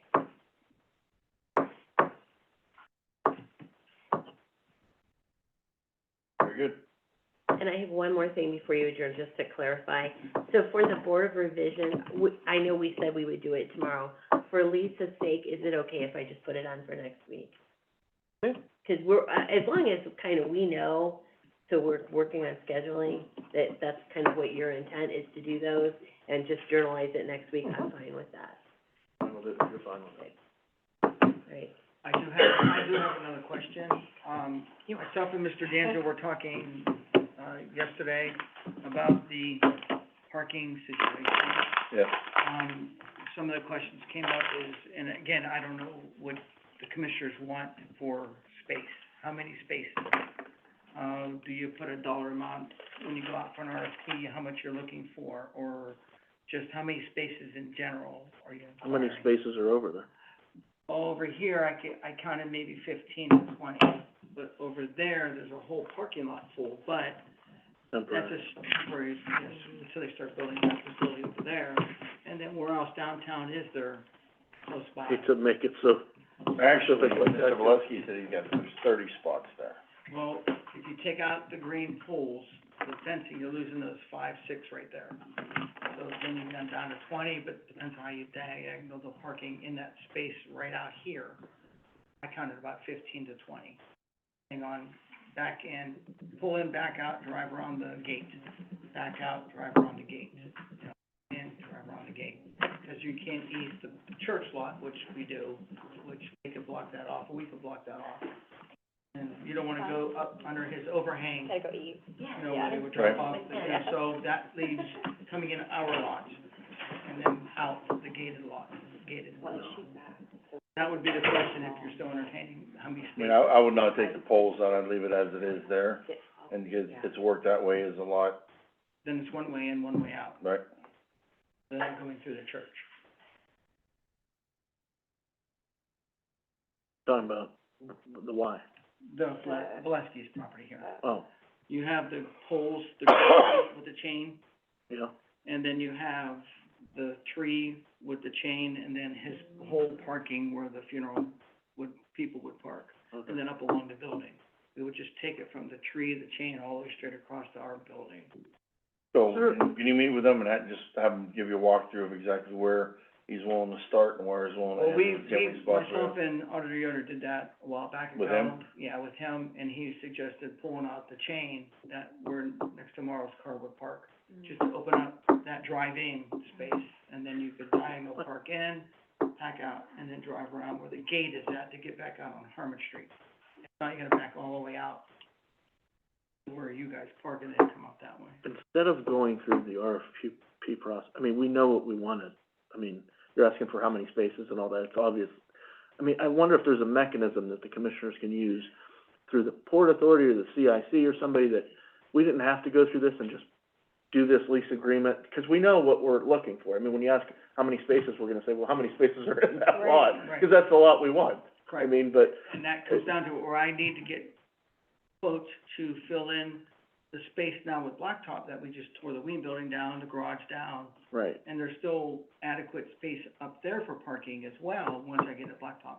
right, So I'm gaining 35 spots up there, right. but they're not right here.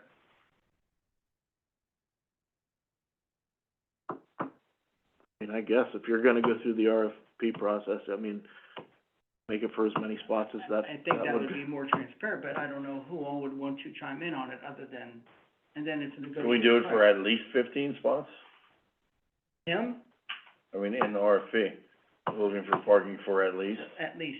Yeah, just make it so that it's Yeah, at open-ended. least 15 spots, you know, if you wanna, I don't know if we could throw a dollar amount in there, or you just entertain and negotiate after you say. I don't know how you have to go out to bid when you know the parking that you need is right there. Yeah. You know what I mean? It's like a, If he wants to charge 50 a spot, a month, per se, or is it gonna be pay-as-you-go parking, I don't know. How that, where the church used to charge 50 a month when the other church was there. You know, and people did pay to park there, and they had the thing in their window, you know, I'm a paid customer, here I am, so. This is something, you know, again, I don't know what I avenue just to don't know, roll if, down. instead of going through that avenue, I just didn't know if there was a mechanism that the prosecutor knew of to where, you know, that there can be some sort of lease agreement through maybe the Port Authority being, I don't wanna say the straw man or anything, but the middleman of this, He gave, and like, I don't know if the commissioners got it, that's a bad word to say straw man. I don't know if he gave all the commissioners the letter he wrote with the higher revised code on it about leasing, and I think you have it. Leasing property, what can and can't be done with leasing, I did not read all the statutes, but, you know, Let me look at that too, because I'll have to see if there is another avenue. This is very cumbersome and like, so I'm gonna have to spend, That we know I'm we gonna want. have to spend Yeah. you know, a lot of money Before they're gone. just to Right. fix our lot up there now, so they make it, Or he's, you know, parking, somebody else, so. you know? And then the green space will be the green It's just space, a but we have small adequate parking still up there, but it's not here. We could designate a spot for the cruisers to be close by and get them off the road maybe, I mean, I think then, that's a really good, you that's know, just, again, maybe we could work with the sheriff and ask, you know, is there, can they, the sheriff's cars go behind the wing where they have all that? along the road like they Right. have been the past couple. And they pick up this morning, I'm not gonna lie, when I walked in this morning, it was 8, 1, 2, 3, 4. I said, We've I been- mean, either, This goes back to when I Yeah. first started, even with the other sheriff, I don't know if they're always gonna say that they need to get in and out really quickly, yeah. and But there morning is briefs, back access morning now. briefs, you know, Yeah. midnight brief, I don't know how it works, you know, so. But they have that exit on the back though, that, the gated exit, so they Right. could still From that leave a lot. car running from there and go out that way on North Park, you know? Yeah. I know. Yeah, it's, Some things are just, I know. so that came up between. we don't wanna die on it. It would only be during the day, yeah. How many spots then they you're can park looking out there at and all night. that stuff. True. They're not working at night. It is Well, what we it try is. not to. Okay, entertain a motion to adjourn.